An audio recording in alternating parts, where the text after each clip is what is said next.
Welcome to the Nomad Network, your first stop for complete and comprehensive Chicago Bears football coverage. Dive deep into analyses, updates, and all things Bears. Subscribe to our YouTube channel today and never miss a beat.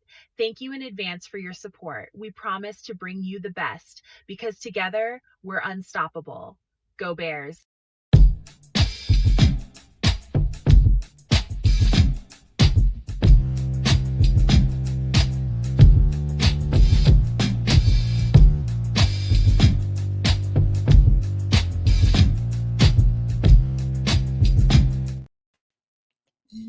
Yo, no maniacs. Welcome to another live edition of Feed the Bears. We're going to do our job today and feed you guys live reaction coverage for this game. And I feel pretty good for this one today. And even though we do have a lot of injuries, and I'll put that list ticker on the bottom here in a minute. But, I'm kind of pissed off this morning, man, because I actually woke up in a pretty good spirit. Feeling good over the weekend, man. All the stuff we're talking about with energy and frequency, man.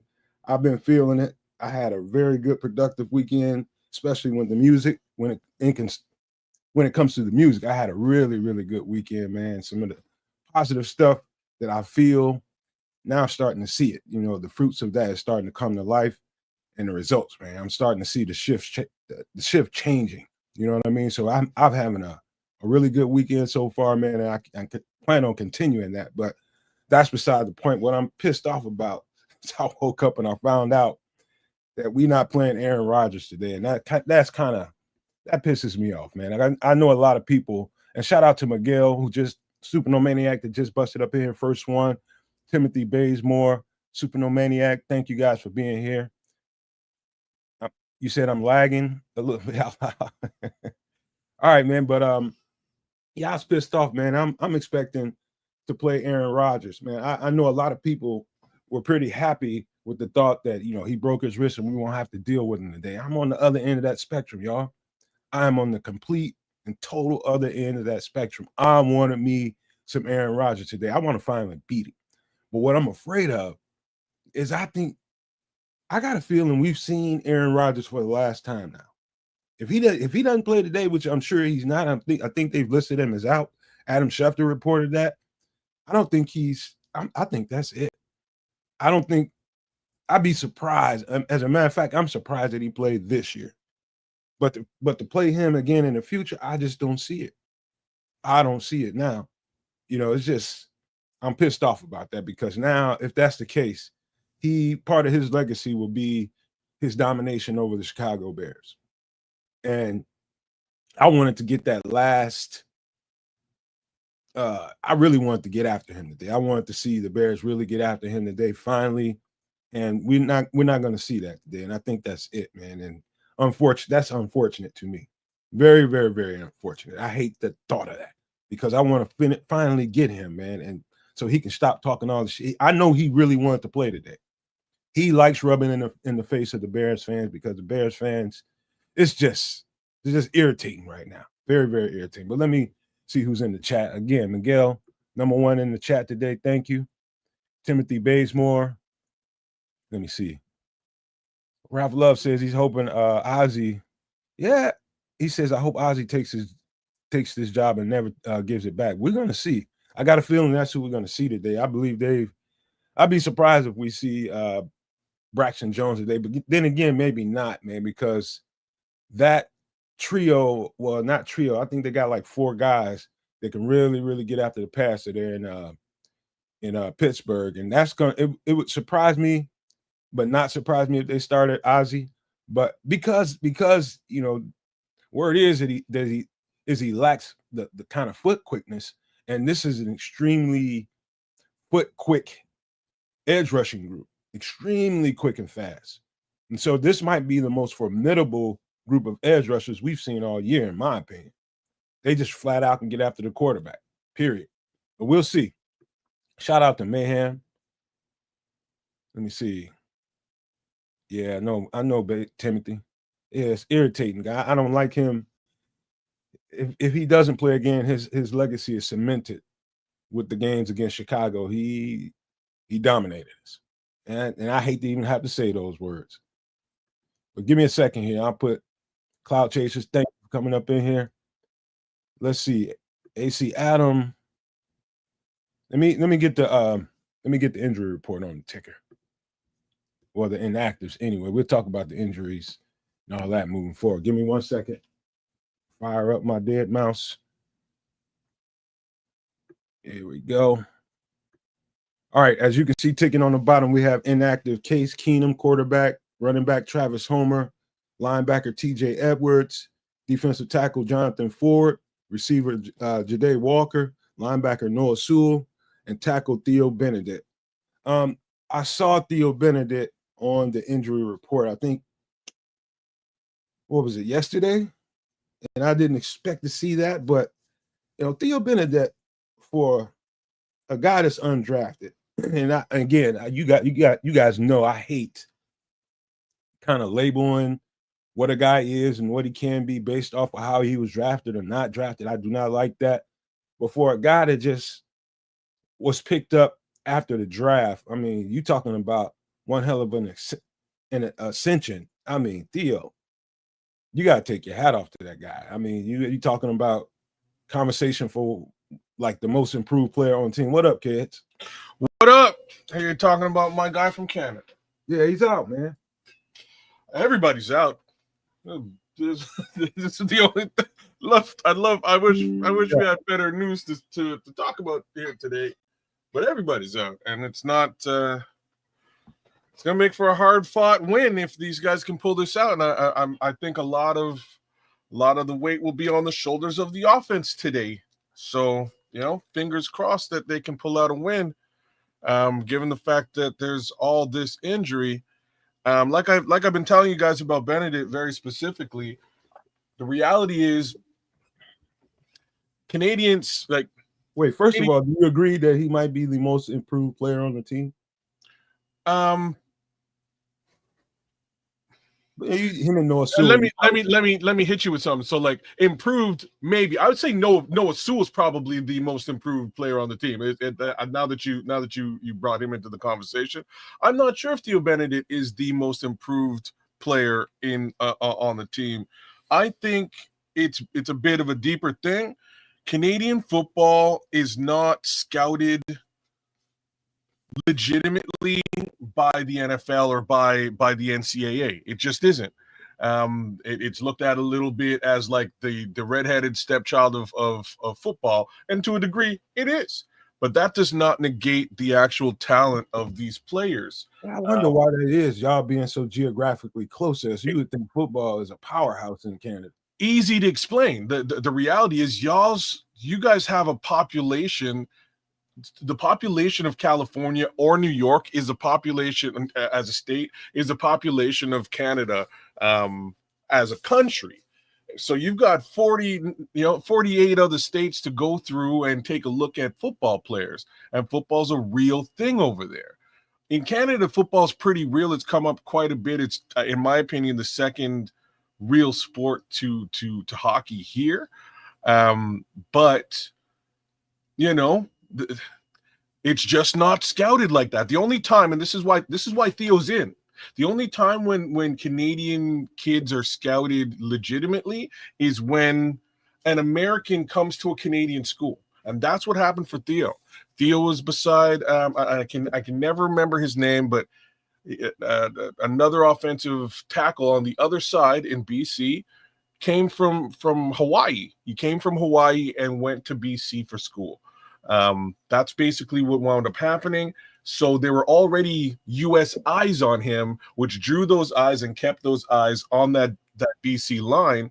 That BC line, like I've been telling you guys, like 0 sacks in a season, which is crazy. There's the man. What it do, Trip? What up? But that's the reality, man. These kids are underscouted. Look at our team. We've got Amen Agbagbamiga, another former Canadian guy that was underscouted, but only scouted because he was a U.S. guy, is Akeem Hicks. So Akeem Hicks. What? Yeah, brother. Akeem Hicks went to school in Canada, bro. He went to Saskatchewan. What? How am I an Akeem Hicks fan this long and never know that? Yeah, man. So Akeem Hicks, he got kicked out of school in the U.S., got booted out, but because he was such a football talent, Saskatchewan was like, "Yo, we'll pick you up. Come play and finish playing in Canada."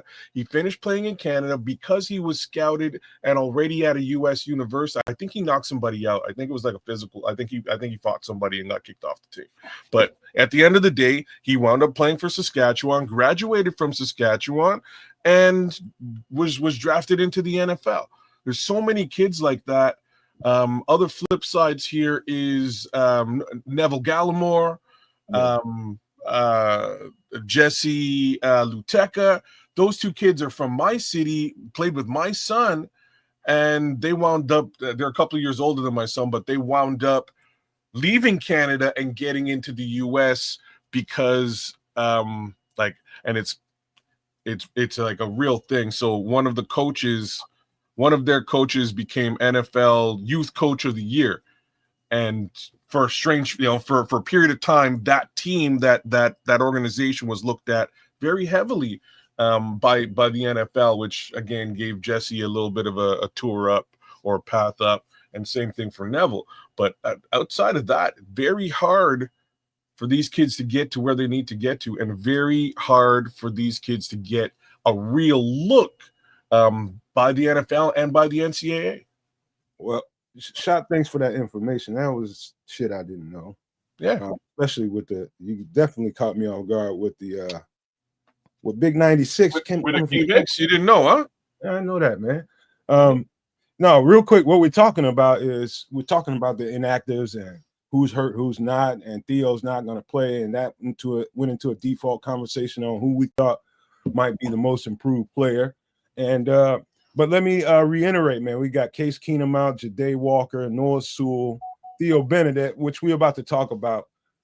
Why that concerns me a little bit at left tackle, because this is a fairly unique, let's just say, outside of the Vikings. I don't know. You know who's not in this list? What's that? Tremaine Edmunds. Yeah. He's on IR. That's why he's on IR. That's even worse, right? Is really what I'm here.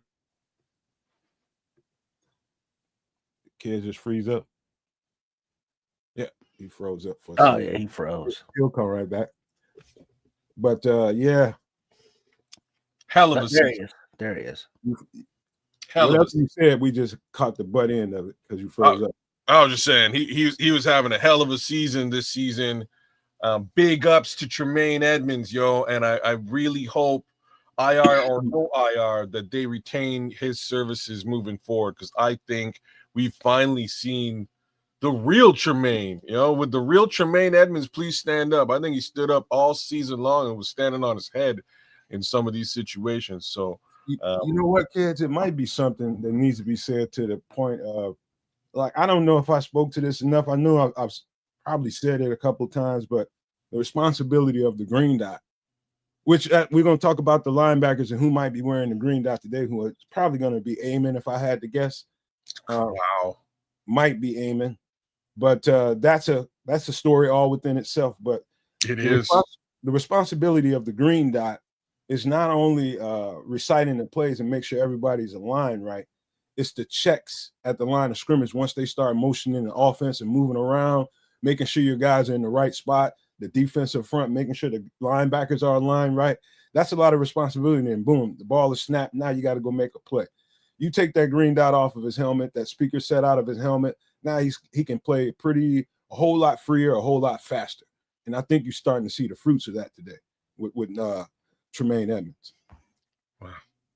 He's been unleashed. He's been available and able to play free. Like one of the things I'm seeing from him in a major way is just him getting in front, just getting into passing lanes with the with respect to the quarterback, and getting and making himself big, getting long, jumping, and knocking the ball down.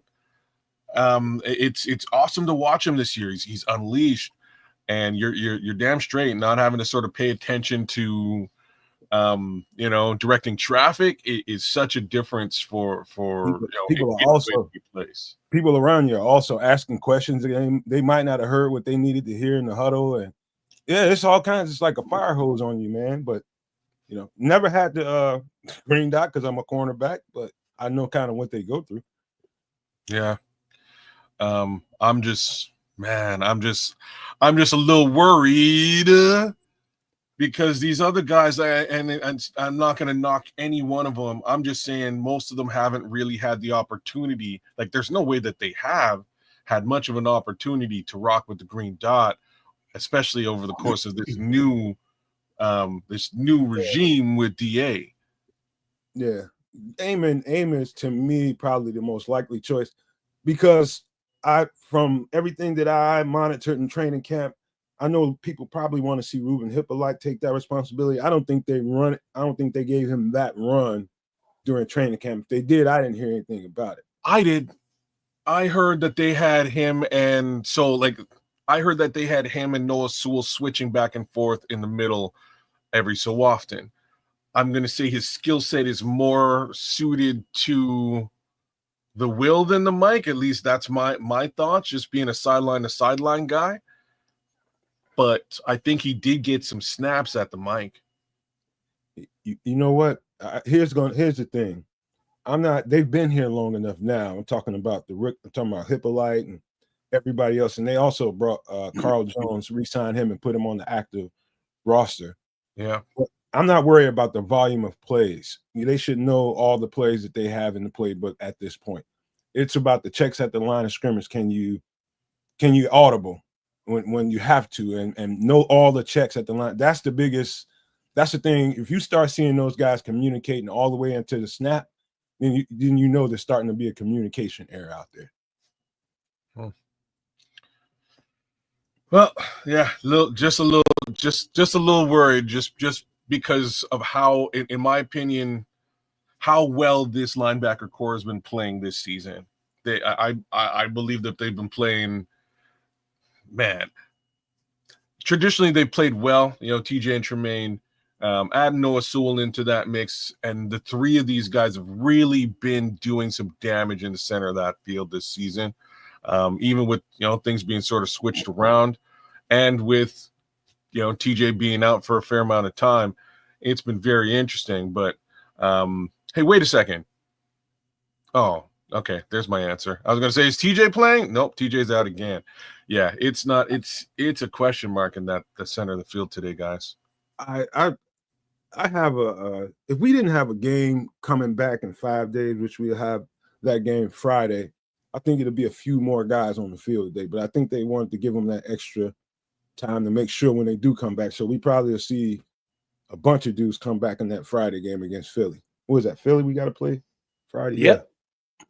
Yeah. So, yeah, I think we'd have a lot more players if it wasn't for in 5 more days, we'll be on the field again. So it's probably more guys healthy than we think. Well, we'll see. We'll see how the next two games fare. But like I say, that center of the field is really holding things down for us in a major way. And let's hope these young men get the opportunity that they've been looking for and can grab the brass ring and do some damage too, man. What are your thoughts, Trips? I'm a little perturbed that Ron isn't playing. Oh, in a situation like this, I was with you before I saw the injury list, or I've been tracking it all week. But at this point, I'm good with it. Did y'all hear me at the very beginning of the show when I got up in such good spirits, and then I found out that dude wasn't playing? I'm scared we never gonna see him again, and his legacy is cemented with us in Chicago with all them dubs, man. That shit's pissing me off. Really is. Yeah. Like I say, I was there with y'all. I said it on Wednesday. I want him to come to show up and get beat and let the destroyer of narratives do what he does best. But I'm okay. I'm okay with him not picking apart the center of the field, hitting that tight end all day long, because that's what would have happened here. Now, let me ask you, kids, what you said tight end. So, all right, Aaron ain't playing, so you got Mason Rudolph. Yeah. What are his weapons? What is he gonna go to? What is he gonna try to attack on this Bears defense? He has to do the exact same thing, but at the end of the day, I don't know if he's caliber enough to do any of that. He is as average can be as far as a quarterback is concerned. I've watched a fair amount. Again, my kid's a Steelers fan. A couple of my best friends are Steelers fans, man, and they play similar style of football to what I'm used to here with Chicago. So I've watched a fair amount of Mason Rudolph, and again, average could be. So he's looking for DK Metcalf. He's looking to hit the running back. Upside, I believe, is their running back is probably still out. I think Warren is still out. So it should be a Kenneth Gainwell week. Kenneth Gainwell ain't nothing wrong with Kenneth Gainwell. He can get the job done as far as they're concerned. Yeah. Right. Yeah. Like he's a good back, but he's not Warren. Warren's really taken over the reins over there. So my thoughts is, a little bit to the flat, but really, if I was Mason Rudolph, knowing what the injury situation is in Chicago, I'm looking for a Pat Freiermuth, a Jonnu Smith, anybody in the middle of that of the field there is who I'm headhunting. They got another tight end there too. I think it's Darnell Washington, bro. Is that right? Yeah, man. They say that dude is 311 pounds, man. Say what? 311 pounds. Yeah. He said that, not nobody else. He said that. He's like, I know I'm listed at about 270, 280, but I'm 311 pounds. Oh, that's another offensive lineman. That explains everything, though. Like, as far as his sparse usage by the Pittsburgh Steelers, right? Like he was drafted as like a pass catching weapon threat, right? Like that's much more so than a blocking tight end. Yeah, he's a weapon. That was his thing. He claimed to fame. It was his thing. He was fast and good, good catch radius, and he could run routes pretty well. Like a much poorer man's and a bit shorter, I believe, Colson Loveland. Like that's kind of a similar comparison, but I don't think he's getting any of that done, and it's going to be hard to get it done at 311. Like that's a very large, almost a 50-pound differential from where he came in. That's a big motherfucker. You know what I'm saying? That's a big dude, man. So, blocking, I guess, is really the Darnell Washington thing. I guess he won't really be utilized in the passing game the way that I would have expected him to be. But those other guys, yeah, Freiermuth and Jonnu Smith ain't no joke. Neither one of them are. So that's where my focus would be. If I was the corners on, like, and I'm saying corners specifically for the Bears, I might be peeking a couple of looks here at those tight ends, see if you can, you know. That, what, I have to say this, man, because it usually takes until if I get to it early in the week, that's probably usually when I do most of the film watching and seeing how they might try to attack us. But I didn't do that until like late yesterday. And I know this, if it was me and I'm coaching this team, how would I want to attack the Bears defense? And it would kind of go like this. First of all, of course, they're going to try to get at us on the ground with, three linebackers and really try to see if they can maintain assignment integrity. Do that, of course. But the other thing I would do heavily is really stress out those linebackers in the screen game. Make them run. Make them get after, make them run horizontal, sideline to sideline, and see if they can, wrap up and get guys on the ground. The other thing is the scariest thing about facing this team and Mason Rudolph is that he's going to be really targeting those tight ends. And so not having Tremaine out there in that length, I can see them really putting a heavy load on our linebackers. Whoever the will linebacker is that's going to be out there, he's probably going to have his work cut out for him. That's probably going to be, in my opinion, probably Ruben Hippolyte. And so they're going to go after that rookie. Let's go, rookie. Yeah. So that's exactly how I feel it. I will say that I think if it's Amen and Hippo out there, I'm all right with sideline to sideline and wrapping up. Like, I think we're okay in that respect. I think both of those guys are pretty good getting there and bringing men down. Like that, those two facets of their game, I think, are probably the better facets of their game. Screen game don't scare me. Outside run game don't scare me.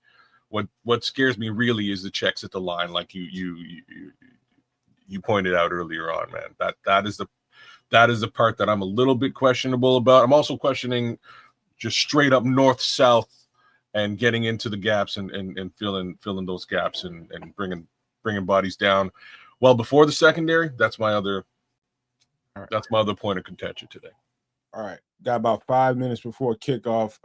Let's real quickly talk about why I'm gonna just talk about why I'm concerned really fast about if it's Ozzie. I'm confident in Ozzie, but it gives me a little pause just because this team and him getting his first start today, if he gets it, he probably will, because of the foot quickness of those guys, man. This is going to be now they're going to open, if it's Ozzie, trust and believe me, they're going to open the fire hose on him.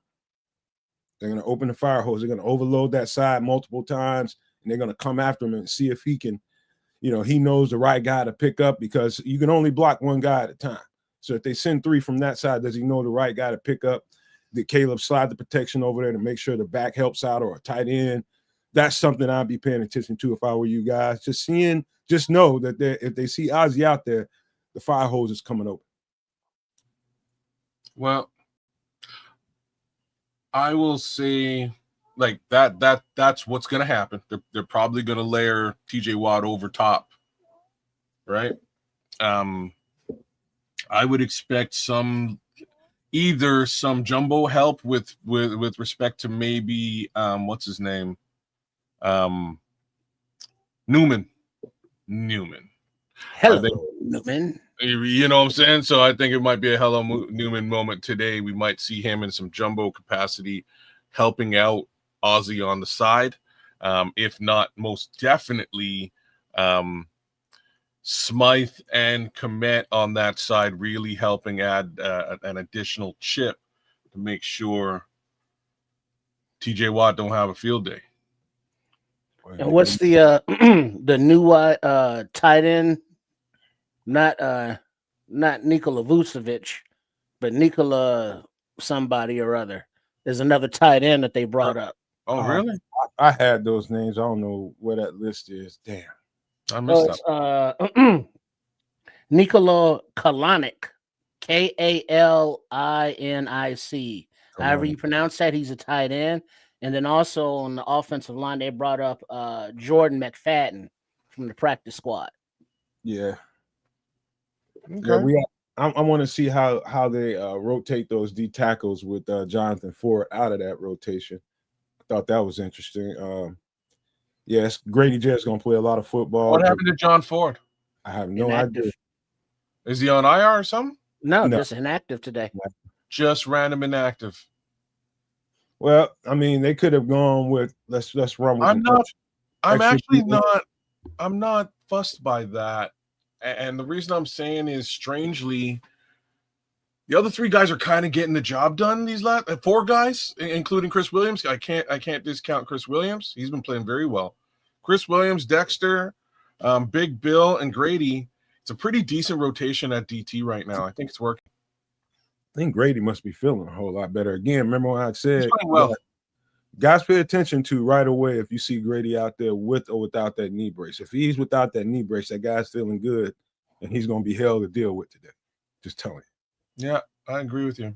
He's been playing well these last couple of games. I was really worried about him the first few games back. He didn't look great, but these last couple of games, right alongside Javon Dexter, both of them have been playing very well in the center, and there hasn't been a lot hasn't been any real big runs against them either. They've been playing the run well too. Holy smokes. Yeah. But yeah. We'll see, man. I don't expect the run game to be in Pittsburgh's favor today either, even with some of the attrition that we've seen here today. So I think we'll be okay. I think we're going to be all right in that respect. They don't have Warren. Warren isn't around. Another thing I would like to point out defensively, and it's going to be hard to put both of them on the field at the same time because Dominique Robinson is back. But something I noticed on tape, when they put Booker on one side and Tryon Shoyinka on the other side, boy, they that speed rush was there. They didn't get to the quarterback and get sacks, But man, you saw the difference. I mean, that speed was real. That speed was real. That quickness was real. They were impacting that pocket right away. And so let's see if we can get more reps with them. I don't know how they're going to do it with Dominic Robinson back, but let's see if they know. I'm sure they noticed that on tape too. Let's see if they use that this week. That is very interesting. You know, Montez Sweat makes his impression felt. He does, and he has been getting to the quarterback these last couple of weeks. But if that NASCAR package is starting to really show out, that'll make things interesting as we move forward into 2026, right? So just leave that out there. But I will say, hopefully, we see a couple of sacks from both Montez Sweat and or either one of those edge rushers, because I think we really need to get to the quarterback today. I think they're set up in a way that they should be able to get to the quarterback today. Mason hasn't been starting games and might be a little bit out of sorts in a starting situation today. So all the more reason for these guys to add that pressure, rattle his cage, and, do the defense thing. Shout out to Marco Kane that just busted up in here. Sophisticated Thoughts, Liberty's Outlook. Thank you guys for being here. Game should be kicking off now. Ralph Love, he rolls dolo from state to state. Trips, if you want to, you can take it over if you want, if you see in the game already. Yeah, they're still got a commercial going. All right. Yeah, I got a Bradley Cooper commercial of some kind on my side of things. But yeah. Now they're doing the official NFL intro as it is game time, baby. Make sure you got your snacks ready for halftime, because we're settling in now. All right, yeah. What you got going on at halftime, man? You interesting motherfucker eating in the middle of the day like that. I got a home run and pizza in the freezer. Ooh, I got one too, but I ain't cooking it today. Yeah, you got thin crust or regular crust? I think it's regular crust. I'll check the box. But yeah, about second quarter, I'll fire up the oven, get it heating. All right, we got Josh Blackwell. He's lined up back to return as one of the returners, as the Bears will receive the ball to open the game. Let's go, Starkey Love. What it do, Mr. Mayhem and Minister Charles? We are about to run this baby back. All right, Blackwell takes it at the 1 and gets it out to about the 30. Just short. Where Caleb Williams will lead out the Bears offense. All right, Caleb. Let's go 7 here. Let's go 7. Let's make this an offensive game. Time to put the team on your back today. Oh, smoked neck bones and cabbage in the crock pot. It is Ozzy as a starter. Ozzy is starting at left tackle. House smelling good. All right. And under center is Williams. Swift lone backfield. I think we on the same. And off to Swift right up center, and he gets maybe a yard. Funny thing, you're a little bit behind me today, Trip. Oh, really? Yeah. He's like right on line with me. This is the first time that we're like line of sight. So when I say behind, like 5 seconds, that's it. 5 seconds. We're line of sight today. So I'm happy. I can actually comment as things are happening as opposed to after the fact. Which sucks. All right, 2nd and 9. And shotgun is Williams. Swift to his right. Twin wide receivers to the left. Little handoff inside to Swift. Oh, nice little block there from maybe another 2-3 yards. 3rd down. So far, so good. I like seeing Ozzy out there. Let's see if he can hold up, though. Let's see. They ain't opened it up yet. Now it's a passing down. They're going to layer over him now. So keep your eyes peeled on Ozzy Trapia right now. All right. In the shotgun is Caleb Williams. Swift to his right in the backfield. Smart 3rd call. and 6. Can. All right. 4-man rush. Time in the pocket. Balls away. And it's tipped It was going to Loveland, but he was 2-3 men in coverage, and it was incomplete pass that ended up falling harmlessly to the turf. They definitely had a strong side slide to Ozzy's side for it. They was going to come after it, but Ben Johnson countered that, put the receivers on that side, on that passing down, knowing that he was going to need some help over there. All right, so Torrey Taylor on the field, and he's punting it away. And the Steelers returner corrals it at the 9. Ooh, and gets up to the sidelines. Ouch. Daniel Hardy's a goddamn blur, ain't he? Right. 12-yard return. Yeah, that was Hardy. That pushed him on out. I'm surprised he isn't in conversation in that linebacker group. Yeah. Well, he might be. Let's hope we can get out of this game without having to put him out there like that. Yeah, not out of necessity. There's Hippolyte out there. Look, come on, 47. I see you. Let's make some plays. Big Bill. All right. The Steelers are in shotgun, running back to the left. Inside handoff. Gainwell goes out to the left. Gets about 9 yards. We can't Second and 1. DeMarco Jackson on the tackle. So we got DeMarco Jackson and Ruben Hippolyte, no Amen Agbabamiga. And then, let me see who's got the green dot. Hey, big ups to Minister Charles, man. Says he got Bears testimony. Thanks to working through a group of Bears podcasters, the funding has been raised to purchase my bottom denture.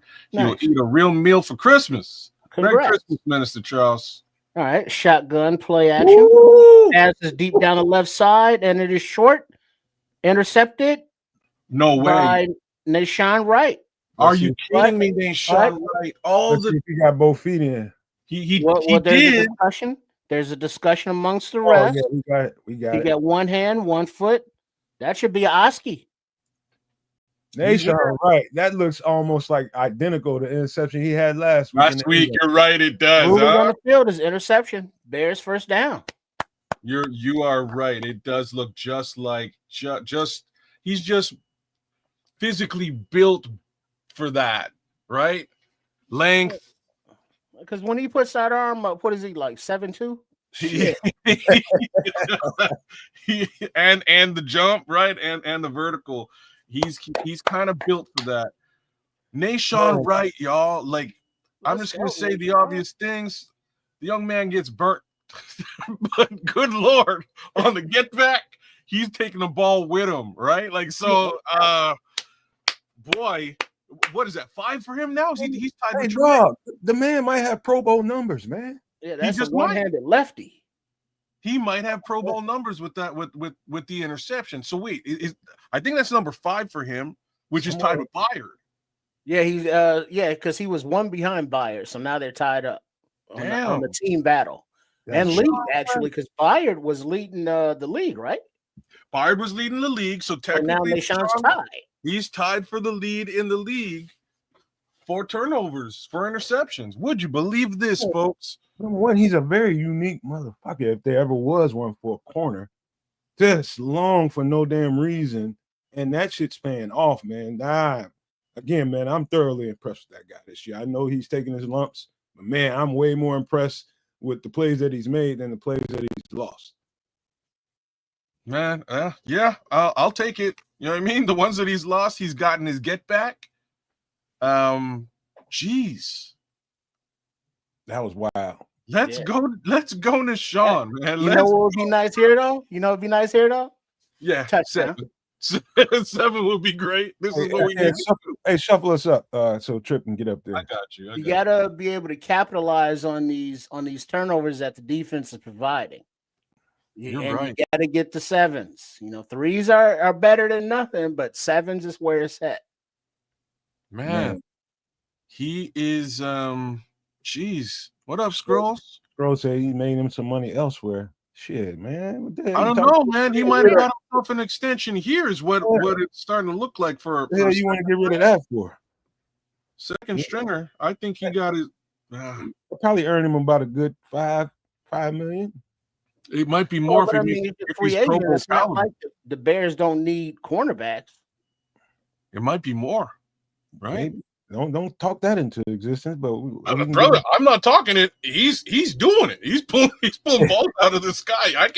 I can't prevent that, and nor would I suggest that we prevent that. Keep doing it, bro. Keep doing it, man.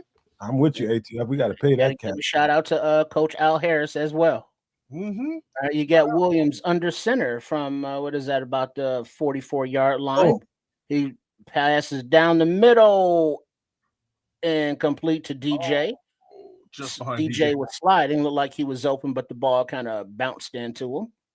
That was like a touch pass from Caleb. We don't see a lot of touch these days, Van, from him, but still a little bit low and behind the receiver. Yeah, we got to hit them. We got to hit them. Yeah. You can see him trying to take some speed off of that, the way he threw it. Jeez. All right. Check it out.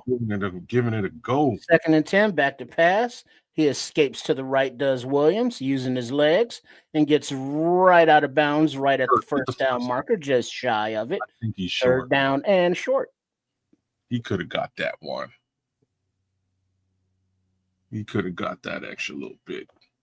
Offensive line looking good today so far. Yeah, that nice escape hatch to the right there. Yeah. 3rd and 1.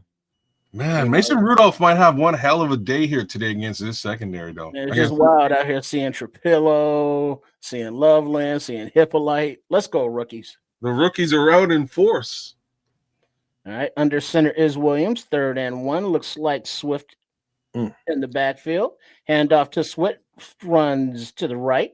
Gets about 2-3 yards. Move the sticks. 1st down, Bears. That's it. He got it, Mr. Charles. He's all right, Minister Charles. Put it down, bro. Yeah, because wasn't going to be Caleb either way. Oh, what the Sam hell is this shit the Giants just got away with? What is that? Flea flicker? Yeah. Oh, Lord. A double flea flicker? What the hell? They need to pull out all the stops. All right. Under center is Williams, excuse me. Swift in the backfield, solo. And the hands off. Little stutter step. Oh, I'm sorry. That's Manungai, who gets about 3 yards. See, I can't see any difference. Dreadlocks. Everybody's wearing white. No Dreadlocks. Orange. You got the one orange like strap on his ankles. Yeah, I can't see that. Orange and blue. That's real Bears right there. That's actually kind of cool. All right, let's go. Rookie. All right, Luke Newman is in there for Chicago. Oh, see? There's that jump. He's a fullback. And Manungai follows him right up the gut and bounces out to the outside. Yeah, they trying. The Steelers can be had in the run game, and their run defense has been hit and miss all year long. And they know that. They know that they're gonna get a full dose of these running backs today. Oh, that's what you're saying, Minister Charles. I know what you're saying now. Yeah, so the other rookie, Newman, is in there blocking. The rookies are active today, y'all. You should have got that 1st down. All right, Williams under center. I'm sorry, check that. He's in a little shotgun. Oh, nice throw. And he passes it complete to LB3. I got to shut up. Man, the rookies about 10 yards past the 1st down marker. Of course. You ain't playing today. This is the 2025 Chicago Bears. And what was that about rookies? Let's go. This is it. Nice. Say a nice post route. Little play action to the left. Himself. Oh, damn. Let's go, offense. Keep it rolling. Caleb Williams. That's a nice pass. All right, Williams, it looks like he is under center. Motion. Handoff. Manungai to the right. Maybe half yard. All right. 2nd down. This is when the Steelers get a little bit tough. They tighten up when they're back against that end zone. We got to come up with the right play here. Let's go, boys. Try to get the touchdown now. We ain't gonna wait to 3rd down. Are you run it again, or are you gonna toss it now? I'm gonna throw it. Straight pass or play action? You gotta give some kind of play action. Well, he's in the shotgun. back to his left from the 11-yard line. Back to pass. Ball is out.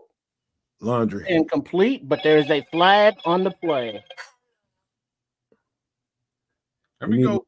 Okay. Peyton Wilson playing some good ball, but yeah, you got a little grabby there, punk. Yeah. Cole should have pulled that in either way. Pass interference. Defense. We'll take it. Good call. Oh, yeah, for sure. I know Starkey. He definitely got to take something off of that ball down here. Touch throw here. I'm going back to the tight ends. Me too. I was just thinking Colston Loveland right now. All right. Empty backfield. Shotgun. Quick pass to the right. DJ Moore. Touchdown Bears. Yeah. Get it going, D-Jack. All right. We needed 7. Go, DJ. Go, DJ. Go. Go, DJ. I thought he threw that ball too hard, but it stuck on him. Starkey Love, I don't know when the last time was we got 7 off of a turnover. Like, for goodness me, but there's 7. Let's get this point after and make it real.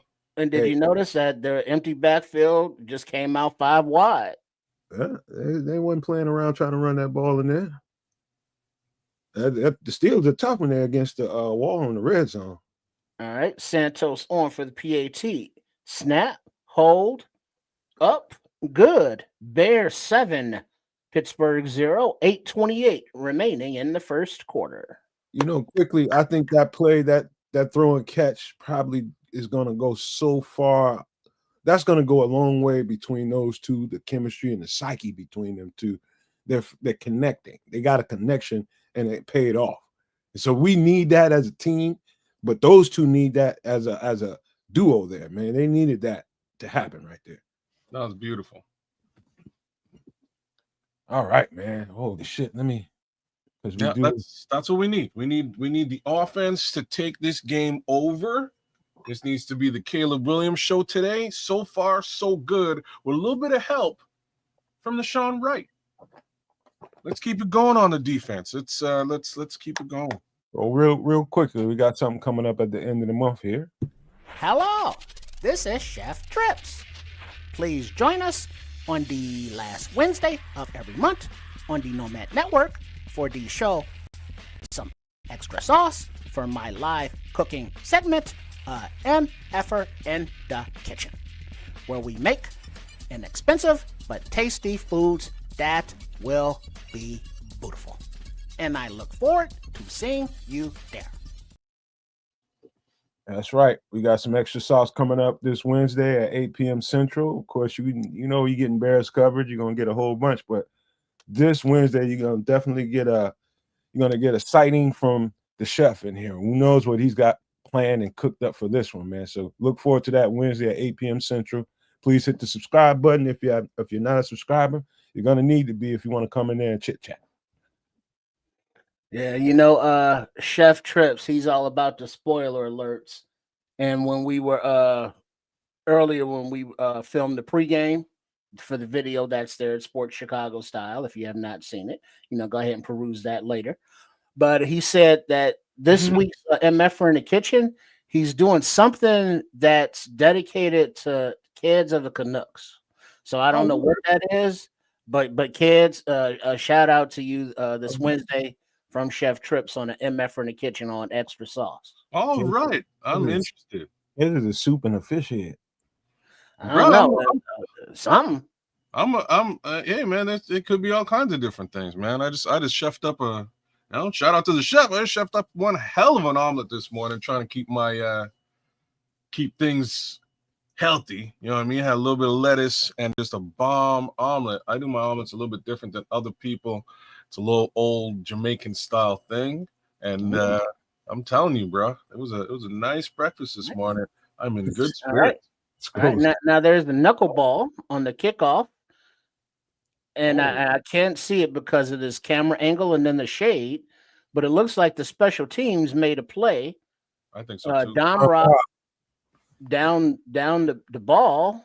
What does his ass do? Well, he got to play special team because we got some other guys. Okay, so 14 tried to scoop it at the 7 or so, but it went through the wicket, and Domrod trapped him down, and so the Pittsburgh will take over at the 4 or 5-yard line. Special teams working. Nice. Hey, the shadows. Bears Kappa, you got it. Nashawn Wright's a real deal. All right, from the 5-yard line are the Steelers. Under center is Rudolph. So I think Ruben has got the green dot. He does. He does. All right, and a hands off and a run to the right, a big gap to the outside. And it gets about 12-yard run before he leaps into the arms of Tyreek Stevenson making that tackle. 12-yard WE. Shoyinka on the field right now. Yeah. He got trapped in that play. That was on him. 93 went inside, lost contain. That was on him. Is that Daniel Hardy out there? No, Hardy's 92. I thought it was 92 as well. All right. Under center is Rudolph. It looks like Metcalf got it on like a little end around, got about a 9-yard gain, running to the right. All right, Tariq. Tariq is he's been ailing these last couple of weeks, hurting a little bit behind. What up, FFG? What up, dog? What up? And looks like he's in it to put bodies on the ground today. So I'm totally ready. DeMarco Jackson has the green dot. Oh, really? Wow. That's crazy. Yeah, Second and 4. Rudolph under center. We got a fullback and a running back behind him. Running back takes it, makes a little cut at the line, gets about 1.5 yards. Shoyinka and Ruben Hippolyte. That's a good tackle. 3rd and 3. Starkey said Tomlin immediately takes the ball out of Rudolph's hand. That's what I would do too if I was Mike Tomlin. I don't know about you, Starkey. Series 1 interception. Mm-hmm. Yeah. Let's run the football, shall we? All right. 3rd and 3. In the shotgun are the Steelers. Running back to the left. To the flat, my brothers. Running back in motion goes to the right. Quick pass out to the right. Oh, get up. And Metcalf gets the first down by about 3 yards to spare before he's pushed out of bounds on the quick little bubble screen to the right. Yeah, I can tell. Nice seal block on CJ. Yeah, that's what made that all possible. They should have known that was coming. Oh, wait a minute. Jaylen Warren is playing today. Jaylen who? The Steelers lead. Right, play action are the Steelers. Pressure coming from behind, but the ball gets away and complete to an open receiver, but he's knocked down by Stevenson. Book was First and 10 Steelers. Book was a frog's hair away from the sack there. Yeah, that was a Booker right behind him. Mm-hmm. Come on, they're getting close. They're gonna get some sacks today. Let's go, D. We got to get home. It might wind up being interceptions. I Keep your eyes peeled on that too. All right, you got kind of like a little full house backfield going there. Handoff. Oh, nope. Keeper. Wildcat. That's what that was. Killed that. Got about a 4-yard gain on that. Face mask, but it wasn't. Heat-seeking missile, Kevin Bott. Oh no, it wasn't Kevin Bott. Jaquan Brisker. They're trying to attack us on the edges right now. Mm-hmm. That's a smart man's money. That's what I'm. Right. 2nd and 5. Rudolph is under center. Single back, about 5-6 yards behind him. Receiver goes in motion to the right. Hands off, runs to the left-ish. Oh. Gets about 6-yard gain and moving the sticks for another Pittsburgh first down. Watch out for the tight end here on the play action. They haven't targeted them yet.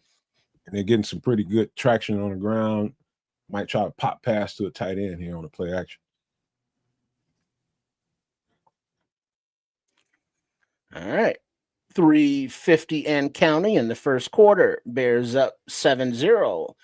Pittsburgh now at about the 39-yard line and driving, 1st and 10. Shotgun pass to the right on the numbers for about a 2-3 yard gain. 2nd down. Yeah, call it 3. They're trying to suck us up into heavy boxes so they can try to take a shot. Y'all got to be disciplined here, fellas. Got to be disciplined.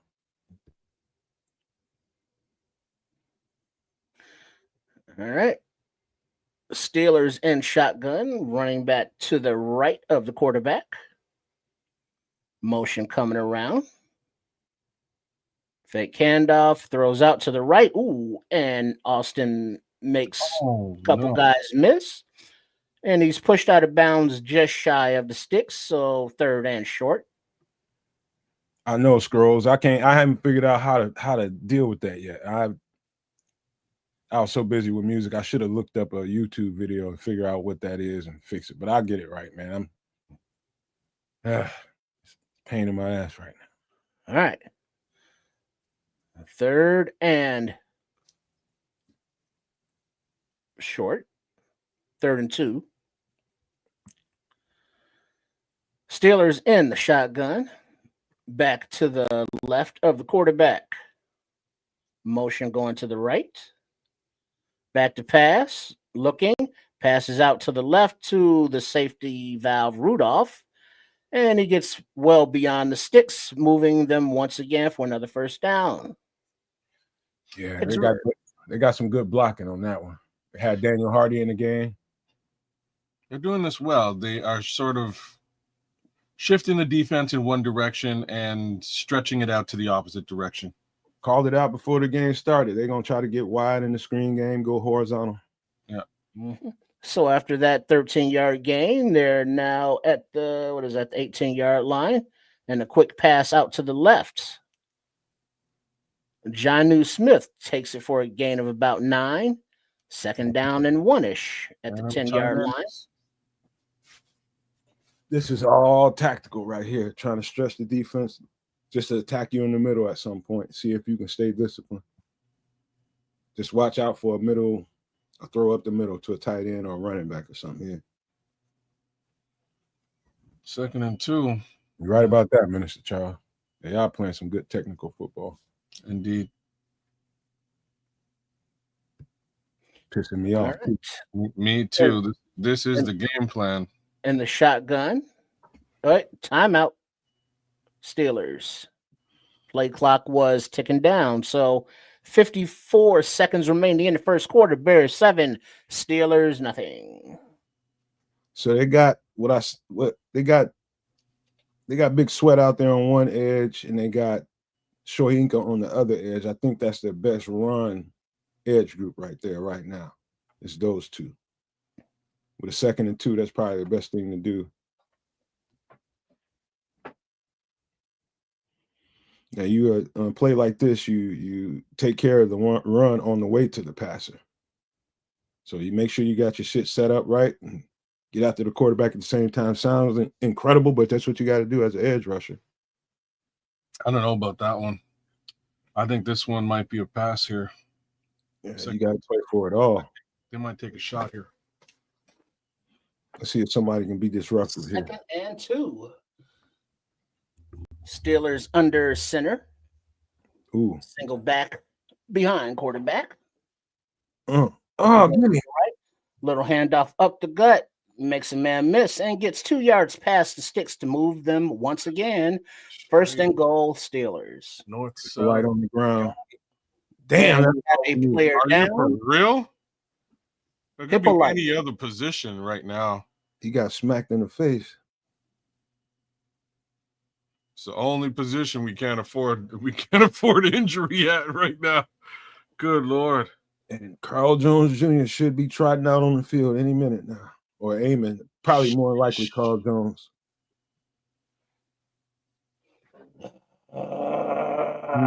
We need Eamon on special team. Damn, that ain't cool at all.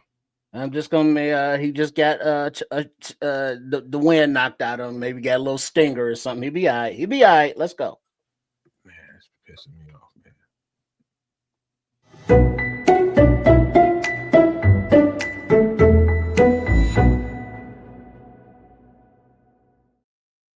Man, the Skrulls are sending you in, Nomad. Your number has been called. What he say? He's saying, Nomad, you ever play linebacker? Can you get to Soldier Field? I'm ready, coach. Put me in. I'll probably give him about 3 plays, and I have to retire my cleats after that. You sounding optimistic with 3. Yeah. A few, man, but I'm gonna be hurting every last one of them. Hurting, certain. My neck, my back, my back. Starkey Love, you're saying it, man. That's what I'm trying to say too. This offense has to be the key to the win here today. We cannot rest on our laurels and put all the faith in the world in this defense without, every major facet of the defense is gone today, with the exception of Tyreek Stevenson, Grady Jarrett, Jervon, and Montez Sweat, right? So it's going to be a tough go today. Just for a point of reference, I don't know why this just popped in my head, but I don't know how many people have tried. This is definitely local, kids. You don't even worry about this, but Trips knows. So Jewel is a local grocery chain around, and good ass fried chicken in there, man. Good ass fried chicken. Caught them. You got to make sure you catch them at the right time when people getting off work 3, 4, 5 o'clock. They got fresh chicken coming out at all times. Mm-hmm. Man, you can't beat. You can get an 8-piece for like $6, man. Good ass chicken. Yeah, the deli food inside the grocery stores. Mm-hmm. Prepared food. Don't sleep. They got that going on in your grocery store chains, kids? What, fried chicken? Yeah, but it ain't rotisserie chicken. Yeah, like rotisserie chicken is fine in most of these chains. Up here, the Costco ain't bad because it's kind of cheap at Costco. It's a little bit extra. All right. Amen is in the game. First and goal. Steelers throw a little orbit to the right. And DJ Metcalf has an escort right onto the end zone. Touchdown, Steelers. Mr. Charles said it ain't nothing to brag about. Aiming, by the way, lost gap integrity right away. You got to get up closer to the line of scrimmage. They just outran you there, bro. Just outran them. Mr. Charles, it's not bad, man, for some grocery store chicken now. What you can't ask for a whole lot. You're in a grocery store. It's cheap. You ain't got time to do any cooking. You're out and about. Right. Snap, hold, kick is up and good for the PAT. Tied it up at 7s. Well, what is that? 30 seconds left in the first quarter. It's a ball game, y'all. Let's go. It's all good. Yeah. All right. And we got possession for the Steelers there on that drive, man. We have to do the same here now. We definitely got to tighten up with the linebacker core. They're definitely figuring out that, hey, man, we just got to keep running the ball at these linebackers and make them run and chase. That's the plan right now. So that group right there, they got to have a heart-to-heart. Get in, keep your gap integrity, your lane integrity, and get downfield and make a tackle, man. It's just that simple. Yeah, they should know what the game is now. It's time to defend it. Game is a flat game. Game is a screen game. Outside game. Get out there. Stop it. Man. So Eamon again, Tripp said Eamon did sub in for Ruben Hippolyte. Let's see what's going on with him. Did they put him in the tent? Did he go to the locker room? I don't know. No word, no updates. All right. You got a ball game going. Let's go. As the Steelers line up to kick it off for the ensuing possession. And the ball is away. And Duvernay takes it right at the goal line, up the right sidelines, finds a little space, scampers out a little shy of the 40. I was like, what, There's a 35 flag already there? play. Oh, flag. Damn it. Of course they bring it back. Yes, and it's holding on the return team, which will be the Bears. I ain't had one of them in a while, Miss Charles. I don't know when the last time I've been to Sam's. I'm just a waste of membership. Sam's Club? Yeah. I don't know when they do have some. That's the joint. Rotisserie. Like word on the streets Holding is number 81. What is that? Smythe, one of the tight ends. Yeah, it's Y'all my. just sends up their kids. No, I was just gonna say, word on the streets was Sam's was supposed to be coming up here to start to start doing business, and I don't know what happened with all that. Just never really materialized. There might be one or two up here in Canada, but not nothing like Costco. Costco's everywhere. Yeah, Costco is just a different animal. Yeah, Costco's All all over the country. First and 10 from the shotgun. Caleb Williams shifts to under center from the 20-yard line. And off to DeAndre Swift. Flag. And he gets about 2-3 yards, but there is a flag on the play. Holding offense. I'm going to say Darnell Wright.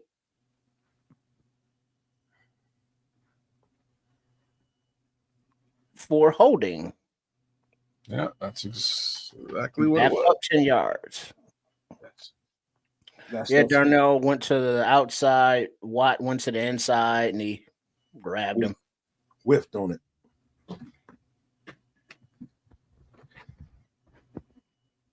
All right, 10 seconds and ticking.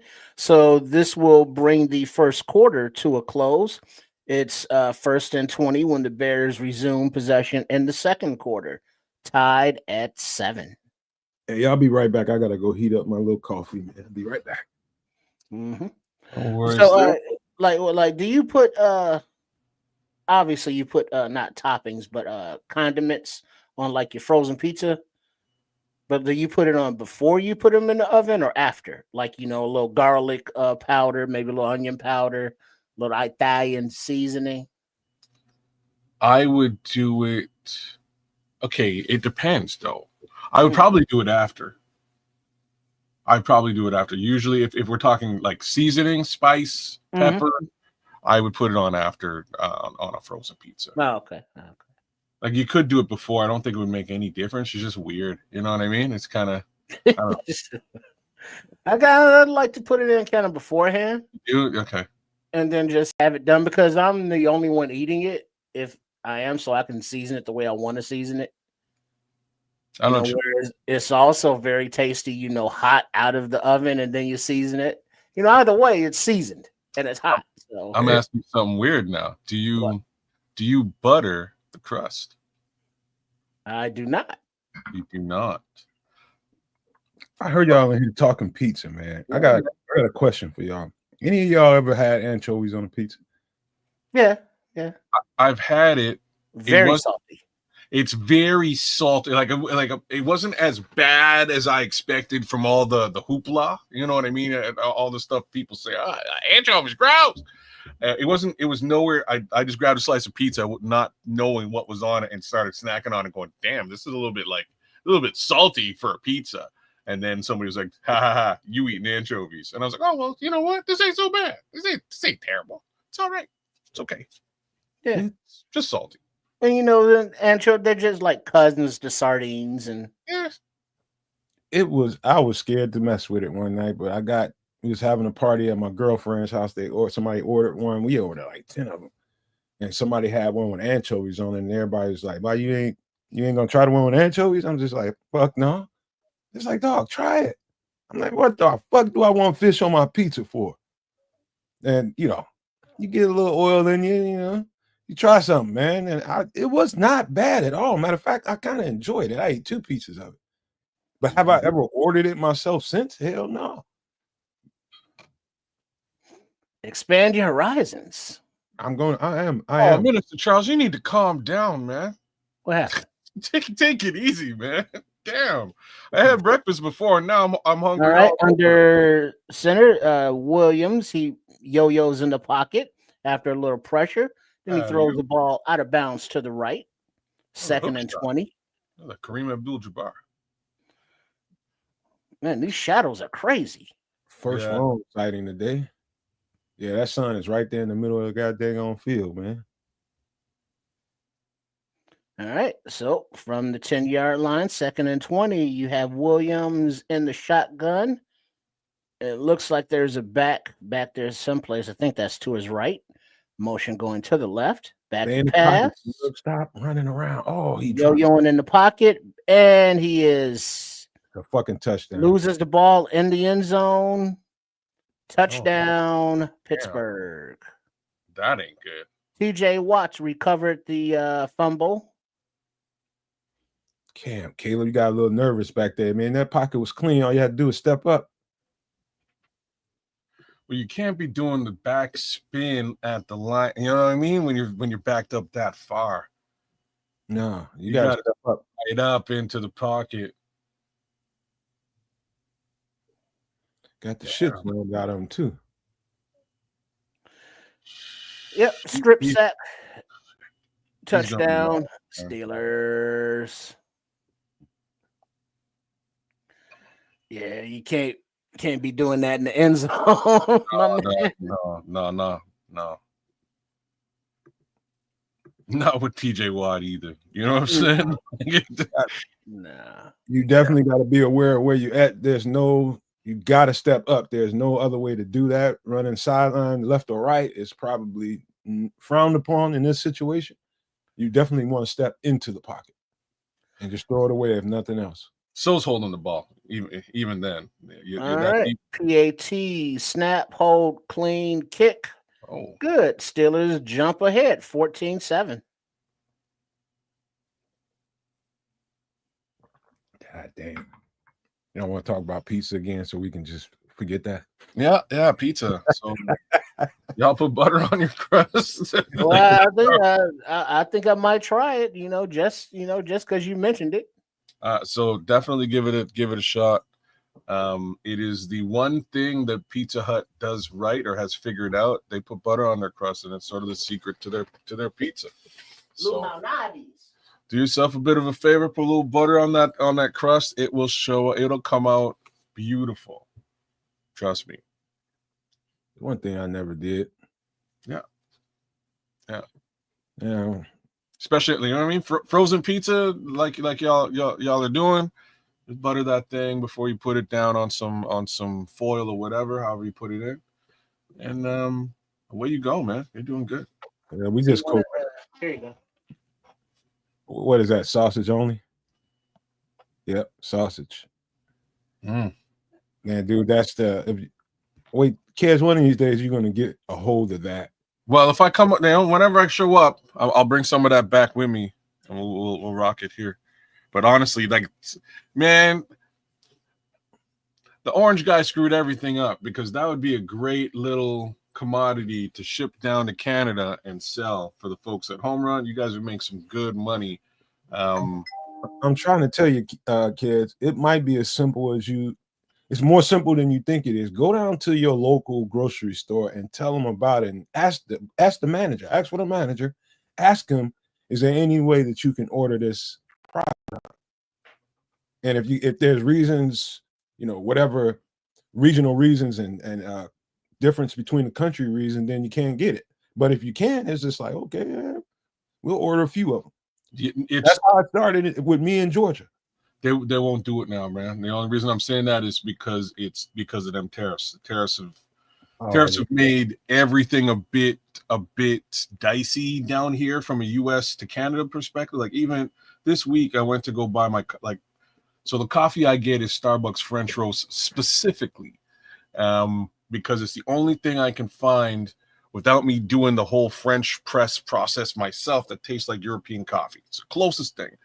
And man, I've been getting this coffee at a pretty decent rate up until this week. This yesterday I went to the grocery store and they raised the price by $5, and I was like, this is just absolutely ridiculous. Well, look at there, kids. Look at Miguel. What kind is it? I want to shop in Canada. I can look into distribution. Where's your shop, Miguel? What part of Canada? Do you know? All right, the kick is away and taken at about the 5-yard line by Duvernay. And he goes to the right sideline, and he's tackled at about the 25-yard line, where the Bears will take over. Okay.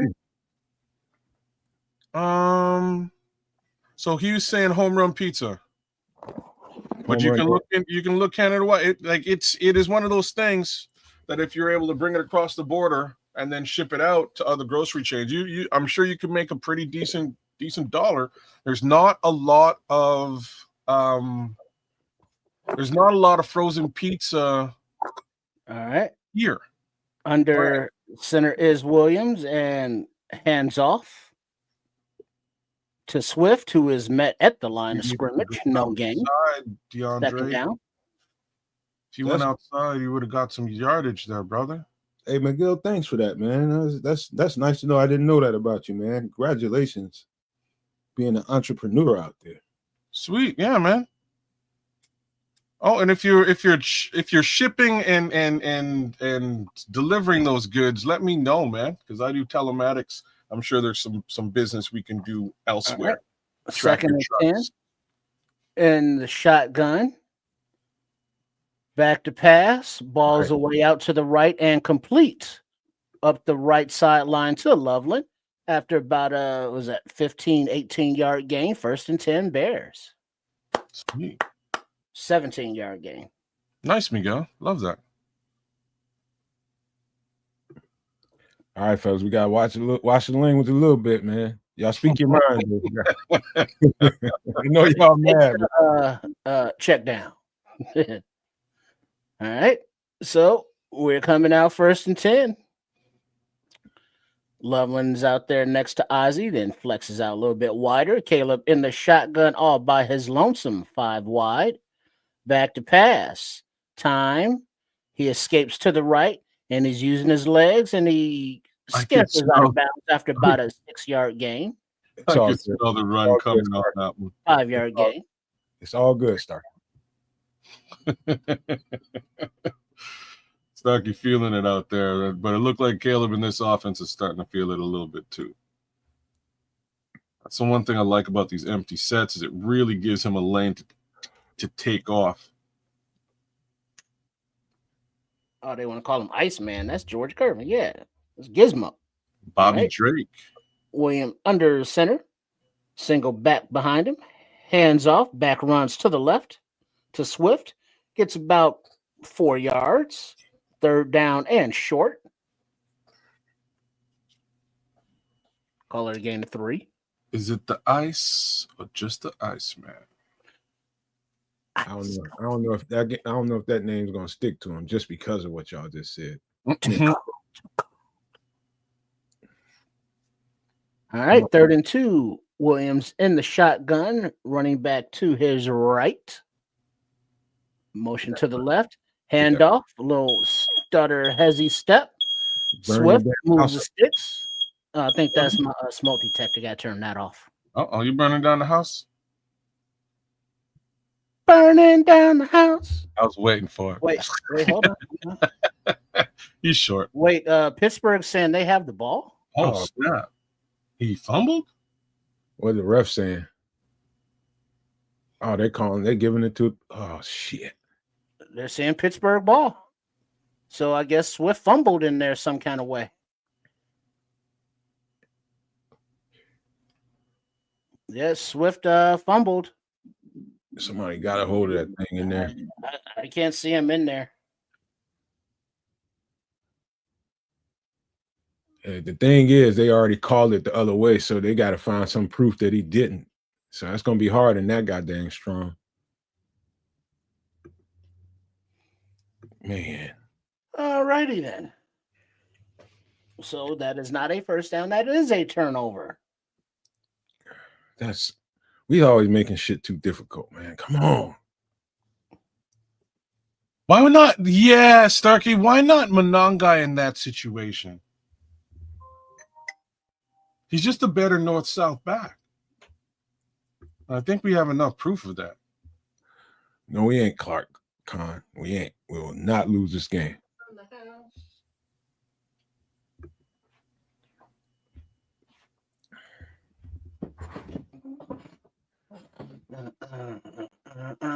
You need to clean that oven, Trips? No, the stuff that's in there just burns away the ash. Mm. You know, eventually it'll stop smoking. But you keep spilling stuff in there. What are you gonna do? You open the window, you take down the smoke detector, you fan a little bit, you be all right. Buy some oven cleaner? No, because that's a chore. It is. Yeah, it's a chore. God damn it, you got to get in there and clean it sometime. Trip, you sound just. That's so funny, man. Yeah, motherfucker. That's hilarious. You have no idea how bad my oven was there for a minute, to the point that I was like, you know what? Damn it. I'm going to buy a whole new stove. You were the old stove. I just replaced the whole damn stove, man. I said, forget about it.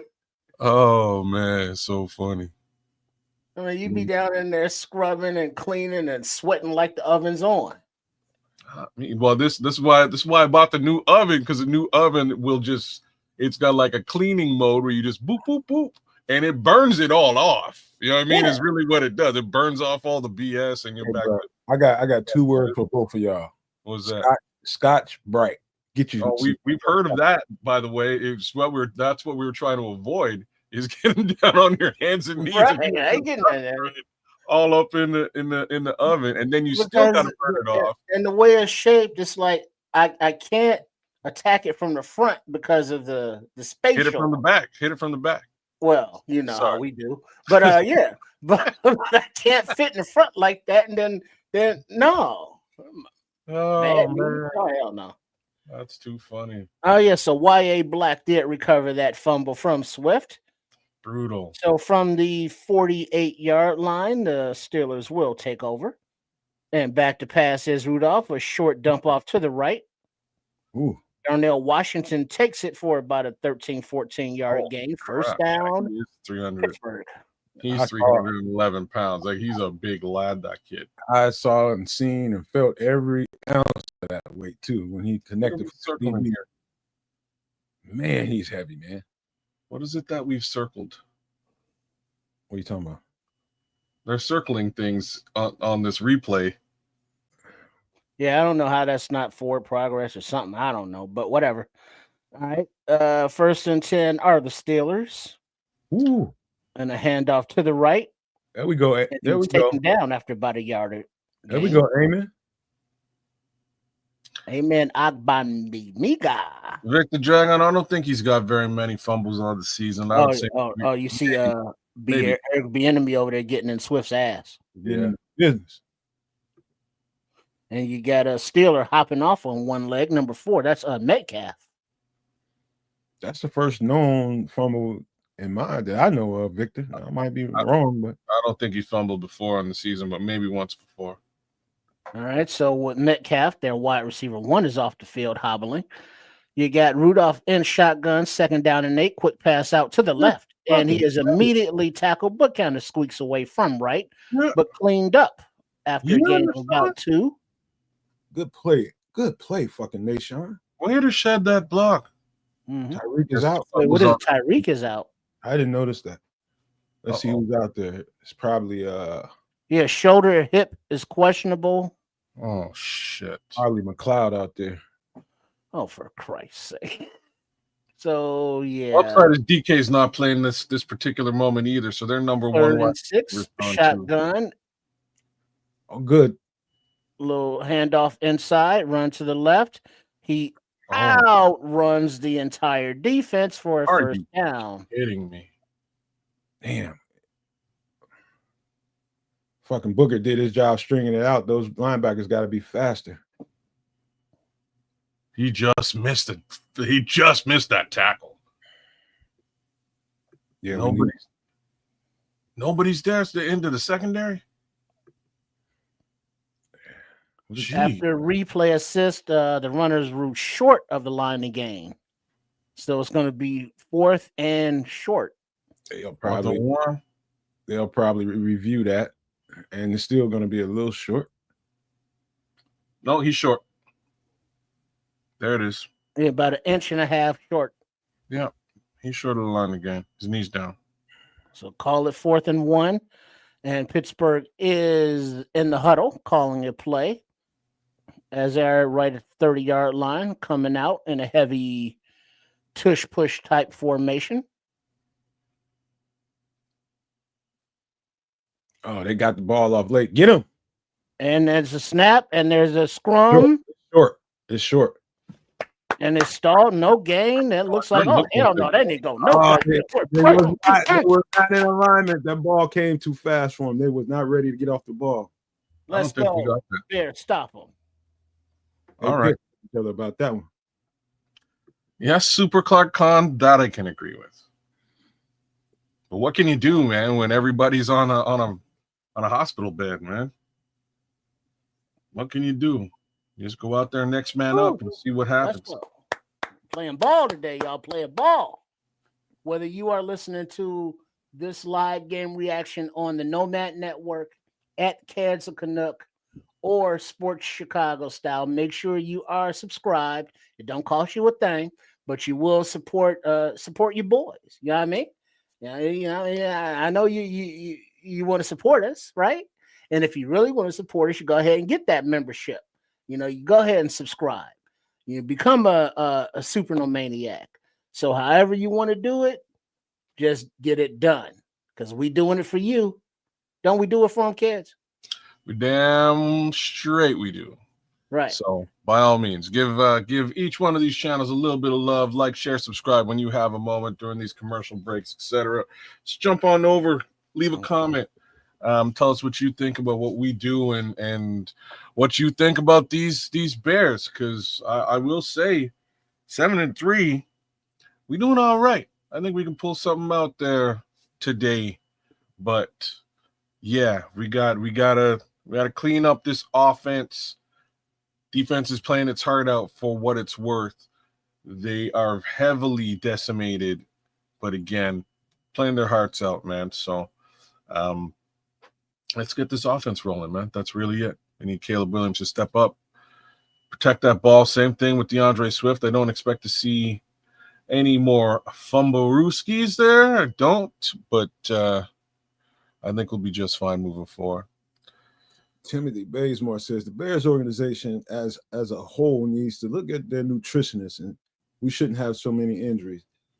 I think it's just par for the course, man. Teams are pretty beat up at this point. Not that you don't have a point about the nutrition, they probably do need to take a look at that, but everybody's pretty beat up right now. I've said that one before too. I'm not sure whether there was a change in trainers in the staff trainers with the regime change or not. I don't know, man, but I don't know. Mr. Charles, after that, Minister Charles, stop tripping. That should be a very short conversation. If you got to talk yourself into making some cornbread to go with that meal, very short conversation with the cabbage and neck bones, right? Hell yeah, you got to have something to sop all that juice up. All right, so you got Williams under center. And a play action back to pass. Ball is over the head of LB3, who was open right at the middle of the field. So incomplete pass, 2nd and 10. Come on, Caleb. Mungai is in the game. Oh, airmail that motherfucker. And that's what that should have been. Yeah, Burn was what? Yeah, you got to hit that. About 3 feet too high. It's more than a touch, but whatever. And what is this? Jonah Jackson is down on the field as well. That's up, man. Luke Newman, here you come. Wow. He's sitting up, but on the field, down. Son of a bitch, man. All right, so it looks like Newman might be in. I ain't never made a pan of cornbread in my damn life. Really? Never. From scratch? Never? I've never made a pot of cornbread from scratch, out of a box, nothing. This ain't no cornbread guy, man. Okay. Jackson is going out gingerly, and he's being held by both sides. So it looks like he may be going to the tent to check for a concussion because he's holding his hands like you don't know exactly where he's at. Trying to keep his balance or something. Oh, Miguel the chef, he's gonna tell you. He said, making them scratches easy, 10 minutes. Miguel is a chef, y'all, so y'all know that. Is he really? Right. I believe Cool. so. All right. In the backfield, all by himself in the shotgun. 2nd and 10 is Caleb Williams. You got motion coming, orbiting around, but fake pass, and the ball is thrown to the right out of bounds. That's a shitty play right there. Yeah, third and 10. Didn't even give it a minute, like a second for the play to build. Yeah, I don't even know what that play was. Miguel says 30 years of running restaurants. Order up. Congrats, Miguel. Miguel's a man out there. Mm-hmm. Nice. All right. In the shotgun is Williams. Manungai to his right. 3rd and 10 from the 29-yard line. Back to pass. He's looking. Ball is away. Complete to Loveland for about a 8-yard gain. Looks like he is short of the line to gain. Ben is calling a play. The offense is staying on the field. I think it's a good time to call that shit. Wrap it up, boys. Got to take the momentum somehow. All right, so 4th and 1. Offense is on the field. Williams in shotgun, running back to his left. Trips receiver to the right. Oh, nice. Little fake handoff, and Williams keeps it himself and uses his legs and scampers out of bounds after beat his ass. Whoa. What a flag at, ref? What a flag at, ref? Why wouldn't you throw a flag for that? What a flag at, ref? Yeah, still in the field of play, but he shouldn't have did that. So the Bears sidelines had to call that flag because the ref didn't call one. Swift was back in the game as a lead blocker. I mean, that was a hell of a push out of bounds. CJ was right on his ass too, boy. Second rule, he was still in bounds, so barely. So 1st and 10 Bears. Williams under center, running back behind him. Tight end shifts into a fullback position. Manungai takes the play action. Commit is complete. That pass or reception for 3 yards. 2nd down. Wow. Oh man. Come on now. It gave you the momentum. You got the momentum. Who it is. So put this thing right. in. Let's go. All right. Under center is Williams. Looks like Manungai is still in the game in the backfield. Double reverse. Double reverse, and it goes out to the right to LB3, and he has a blocker. He has a 1st down, and he has more. About a 15-yard gain, LB3. Yo, you know who his blocker was, though? Who was his blocker? His name is Caleb Williams, though? Yeah, it is. Number 18. What? Yeah, 18 lead blocker. Man, it's Caleb Ole. Now, granted, he didn't make the block. That's okay. I needed it. He didn't make the tackle either. He didn't make the tackle either. So it was just enough. You make that block, maybe he goes, but that's cool. That's cool. 1st down. Just enough of a deterrent. I formation, a little toss to the left. Manungai is met in the backfield for a loss of about 3 yards. My guy's knee twisted. Oh, on the tackle? Yeah, he might twist his knee up a little bit. Let's see. Yeah, Caleb ain't do shit. Yeah, he need his ass whooped for that one. Oh yeah, I think he messed his knee up there. Ooh. Oh. Yeah, he got twisted around when he came down. I see what you mean. Awkward. Yeah, he landed a bit wrong.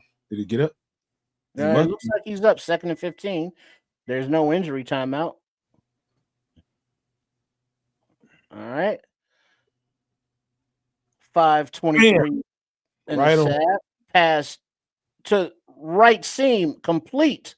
About 8 yards past the sticks to Rome Odunze. First down, Bears. There we go. Get him involved. Get this thing. Well, oil this machine up. Let's see if they go a little tempo here because they got him reeling a little bit. Oh, Newman is in at right guard. Is he? Was he 65? Yeah, he's out there. Yep. So we got rookies all over the place. Oh, DJ fell on that one. And fake pitch to the left and then a quick pass to the right, but DJ was falling down, incomplete, but there is a flag on the play. Probably snatched him up. Pass interference defense. Looked like he got grabbed up. Grabbed up or pushed down, one or the other. Oh, now he limping. No foul on the play, picking it up. Really? Second down.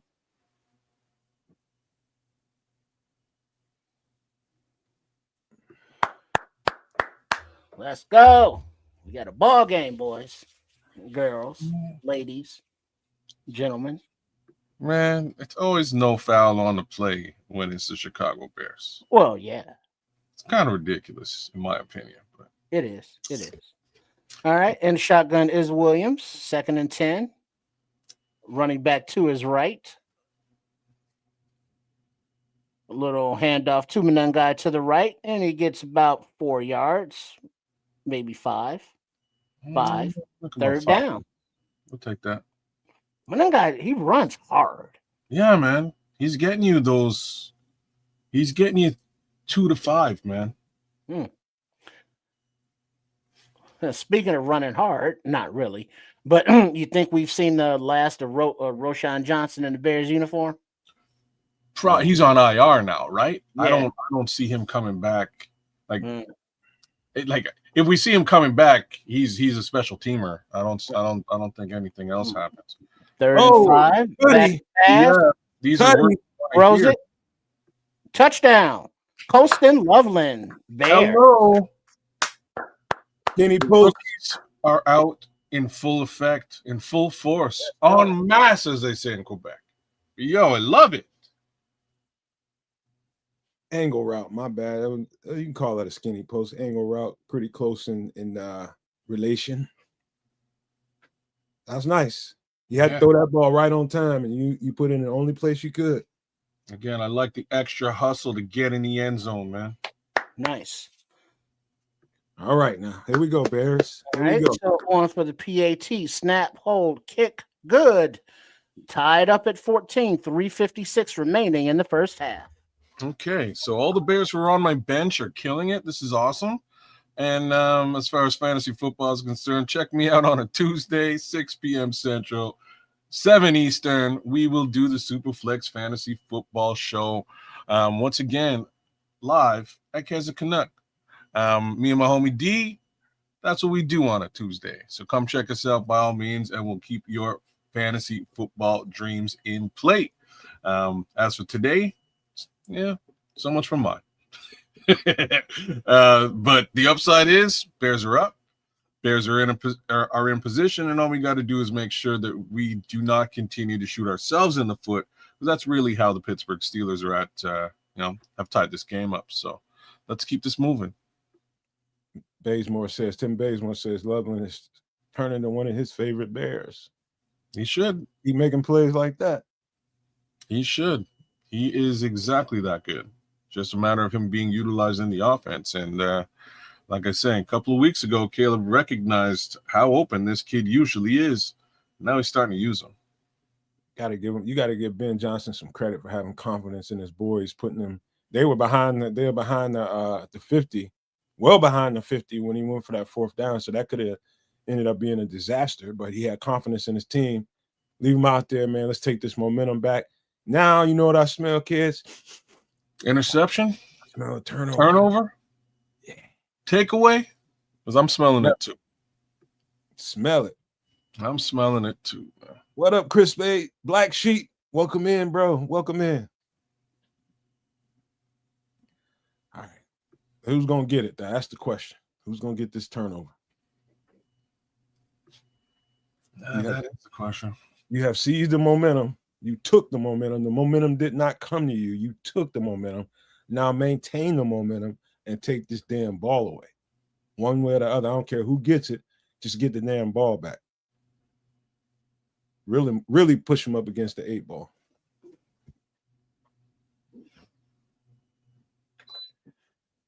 Triple R already eaten? Oh, he probably just making sure the house ain't on fire. I guarantee you pulled the batteries out of that fire alarm, man. Guarantee. I don't know what's wrong with you two Neanderthals not cleaning your ovens, but we'll have to have a talk about that, man. Like I said, mine's clean all the time. I just press the button now and it does it for me. I'm good. You're right about that, Ralph Love. We do have to beat this team. We are not going to get lucky.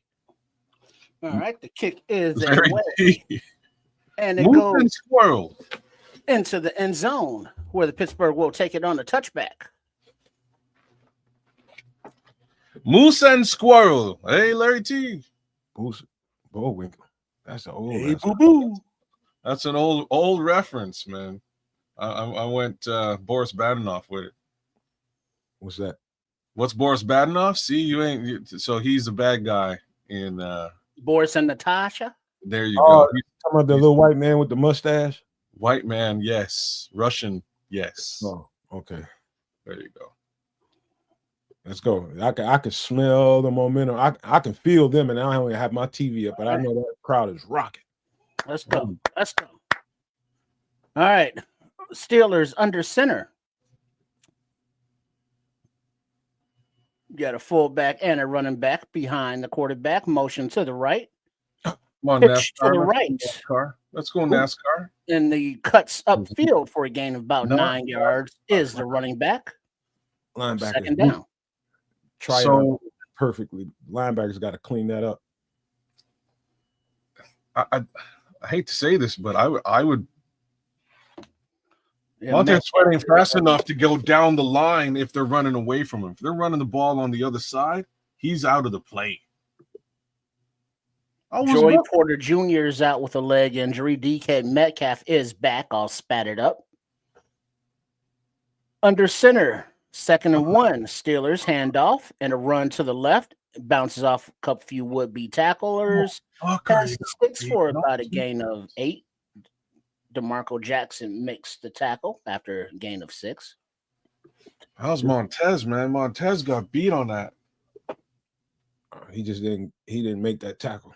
That's what I'm talking about. He read it. He came in and just blew the tackle. Just got to wrap up, fellas. All right, under center, 1st and 10 from the 35-yard line. Rudolph under center, running back behind him. Motion 2, stops. And there's a flag. False start, offense. Back him up 5 yards. He's on back, 5 yards. He's on back. Yeah, that was bound to happen sooner or later. It looks like DK Metcalf is back out there. Any sightings of Tariq Stevenson, y'all? No, but I last I heard he was questionable. Shoot. He's been beat up for like 2-3 weeks, man. Yeah, shoulder, hip, leg, all kind of stuff. Under center, 1st and 15 are the Steelers. Handoff to the running back who runs to the right-ish. Gets about 5 yards. Man, I'm letting it happen with the cutbacks. Where's Ruben Hippolyte's speed? Where are you at? 24. I see a 24 out there. Who the hell's 24? That's McLeod. That's McLeod. All right, looks like we're at the 2-minute warning. All tied up. Oh, man. So Hippolyte looked like he got hurt earlier in the game, right? Ruben Hippolyte is like Mr. Shit Got Real. He's out there dealing with this is real NFL football. This ain't college, damn it. Oh, they hitting. Are you sure he's out there? Football. Is he out there? He might not be, man, because Amon's in the game. Well, did he come back from when he was dinged up? That's what I'm saying. I'm looking for his speed, and I'm not seeing it. So I did see probably why Amon's out there. Yeah, DeMarco's out there, and then it would be Amon, I guess, instead. We're missing that extra burst of speed. Well, if you guys don't, Triple R when he get back, I'm gonna run and warm up a little small ass cup of beef stew I got left over. Because I know Trip's gonna haul ass at halftime. So let me go ahead. I'll be right back. Oh yeah, because it's out of the oven, and I went around the crust with some butter. Thank you, kids. Okay. All right. And then I hit it off with a little garlic powder, Ooh. a little Italian seasoning, and a few crushed red pepper flakes, and a little pecorino romano. Oh, all right. All right. That sounds delicious. It's about to be on and popping. Probably crack open a brouhaha. See, y'all got I know y'all got some real deal frozen pizza. Like we got frozen pizza here. I would not. Yeah, I ain't trying to. You know what I mean? I'm not trying to even eat the frozen pizza at all in Canada. I will get. Once you eat real pizza, once you eat that home run in, there's no such thing as other frozen pizzas anymore. Really? Okay. All right. Yeah. Super. What's the score to the Detroit Giants game? I don't know, but they were up 2 scores a little while ago. I can find out for you if you give me a minute. And then ain't the FGBs playing the Vikings? They are. They just got into the end zone, though. Who's they? The FGBs? Yeah. Let's see. Detroit's down 17-13. And it looks like the Queens are down 17-7 or 17-14 now. Real quick, Trips. This is all you because kids ain't here. Got to try Vito and Nick's. They ain't bad. What's that? The frozen pizza, Vito and Nick's. Vito and Nick's? Yeah. I don't know if I've ever had it. I think I may have seen that name, but I don't know if I've ever consumed it. It ain't home run in, but it ain't bad. All right, 2nd and 10, 2 minutes. Steelers, little inside run, scooting it out to the right side, but is tracked down by the entire defense. Sweat Booker first there. Sheesh. I'm 10 Bears on that tackle. That's the way it should be. Loss of 1. Let's go defense. Well played. All right, back to pass. Ball is away. Quick pass to the left. Numbers. It looks like complete. A yard short of the first down marker to Calvin Austin, their wide receiver. Chicago takes a timeout. Yeah, it's about 4th and 2 here. With 1:31 left in the half. 4th down. So we'll see what happens here, whether they go for it or not. Goddamn right, they're gonna go for it. I was like, it's probably in their best interest to do that, just to prevent Chicago potentially from turning this last minute and a half into points. No, Metcalf was back in. Or at least he was back in. Yeah, he came back a while ago. That's why I was asking you about Stevenson, because I would like him to cover him. You know what I mean? I'd like that to be the case, but it sounds again like Tariq is gone, and we're all rookies and secondary, backup. Oh, what am I looking at here? So they go for it, and Gainwell runs and gets into the end zone for the touchdown in the Steelers. Are you shitting me? This is really what happened? Yeah, they were lined up for a tush push, but it wasn't a tush push. It was an outside run. Yeah, outside run. And there was one blocker and nobody left to touch him.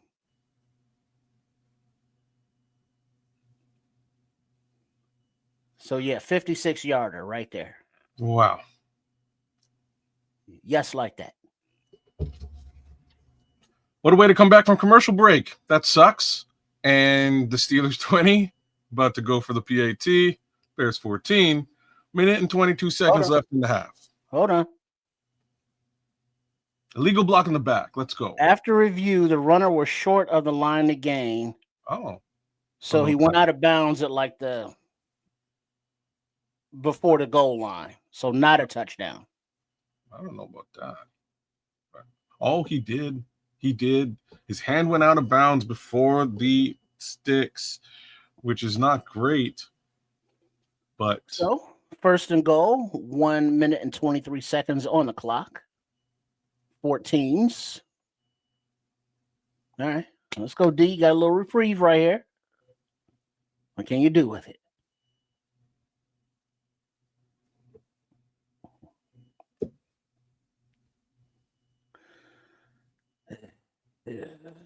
Everybody was so hyped up for the tush push. All right. And a little toss to the right, and there is nobody out there. Untouched, unmolested, uncontested touchdown to the right for the Pittsburgh Steelers, but there is a flag on the play. Offense decline penalty. Number 94 was in the neutral zone. Damn, Austin. I guess it don't make no difference. You're on the other side of the defense. This has turned into a slobber knocker. DeMarco Jackson got hit in the mouth and just smoked on that play. That's what you can expect to see a whole lot of the run game that's what they're gonna do. And PAT is up clean, and so Pittsburgh takes the lead, 21-14. Dumb, Rob. You got burnt hard twice. Both these plays. Chase said, "Dog, we lost to Huntley. We can lose to anyone." This is true, Cloud Chasers. This is true. Rookies, backups. Nothing is, nothing is easy in Chicago, I suppose is the best way to put it. Can't sleep on these vet quarterbacks, even though they're backups. Oh, yeah. I have a hard time calling Mason Rudolph a vet, but it's what it is. I mean, he is. Suppose. That quarterback, he's won a lot of games, man. I don't know about all that. He has. Yeah, okay. You know what I mean? Like he's the one quarterback where they didn't make the playoffs. Like the one time the Steelers didn't make the playoffs, it's Mason Rudolph. To the level that they let him go, I think he went to the Browns and then found his way back to Pittsburgh after, because Mike Tomlin seems to like the guy. Well, I'm gonna be honest with you, man. We said at the beginning of the game, we exactly called this out. They're gonna attack the linebackers and make these linebackers play. They're gonna spread them out. They're gonna stretch them out, make them run and tackle. And this is definitely Mike Tomlin and that offense attacking these replacement linebackers. That's what this game is all about right now for us. Yep. Yeah, I think the reality is here we probably could put a little bit less onus on pass rush and really dedicate to run stopping, because that's all this game was ever going to be, right?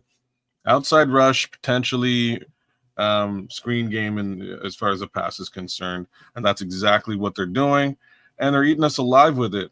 But I'm just not sure they have the dogs, like the chat's saying. I don't know if they have the dogs at linebacker to be effective. You're right. You're right, Cloud Chasers. That is Arthur Smith. You are absolutely right. I'll tell you one thing. If I was Dennis Allen, I might have to change my lineup a little bit and put Montez on one end and maybe Javon on the other end, just because of the run game, and then go from there. Tighten up those edges a little bit, get a little heavier on the edge, and that's what I would do. I would at least consider that. Put Javon on the outside. All right. The return comes out to about the 37-yard line, where the Bears will take over with a little time before halftime to get a little drive going.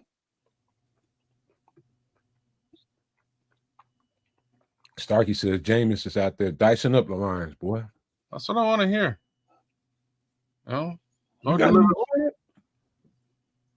oh, you just talking about because it's the Lions? I thought you had Jameis in your lineup or something. Lord delivers some pick sixes across the board.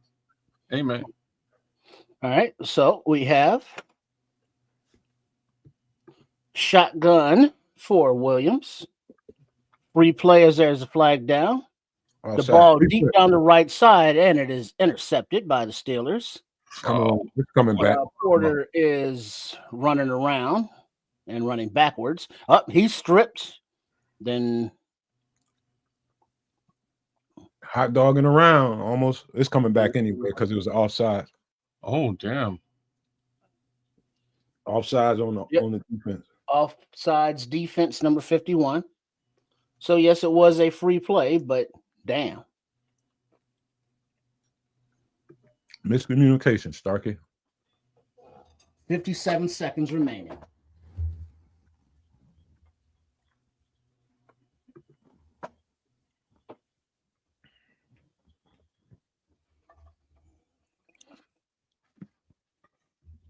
Let's go get a tutty on the board, man. All right. 1st and 5, 57 seconds. Yeah. Back to pass is Williams. Passes out to the right sidelines to Odunze. He catches it, but it is out of bounds. Route incomplete. He got 1 foot down. Only got 1 foot down.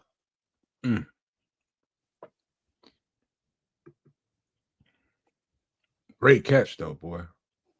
All right. 2nd and 5, 52 seconds remaining in the half. Oh, Dunze, you could have brought that in, man. You Good. brought that Williams in the shotgun, running back to his left, back to pass. Pressure from the left, ducks under it, throws behind LB3, who was open right at the sticks, but it's incomplete. How you screw that up? The He boy stepped up. Got to get your feet together, man. He Off threw it. Good Burton answer. is wide open. He'll be pissed at himself for that. Reset your feet, man, and he's gonna take off and run on that play. He could have got some real decent yak there, man. Yeah. All right. So 3rd and 5 in the shotgun is Williams, running back to his right. Back to pass. Ball is out. Complete to Burton this time. Past the sticks by about 5 yards, moving the sticks. And the Bears will call a timeout with 1 remaining. 41 seconds on the clock before halftime. 1st and 10 Bears. Down 14-21.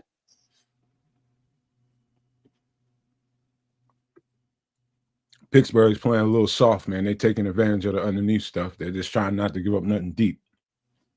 Many Star Rick, that's exactly what I was saying there. Sometimes you just got to do that Tony 2-touch, that Antonio Brown tap dance on the sidelines and take the fall.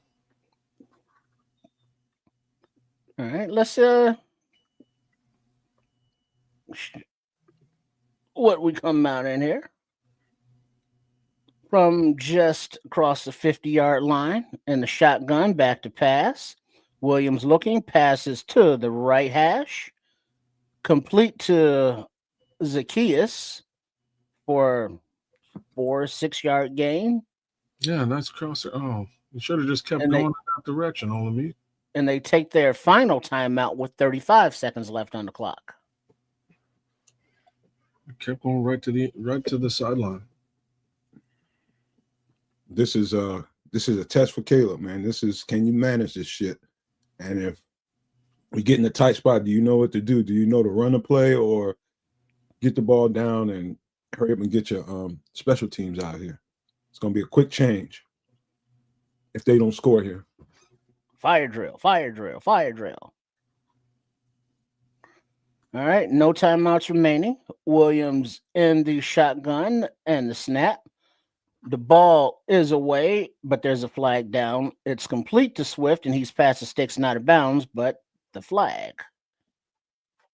I don't think the Bears were set. That ball was snapped so fast. Yeah, legal shift offense. Yeah, it was just snapped so fast. Nobody was set.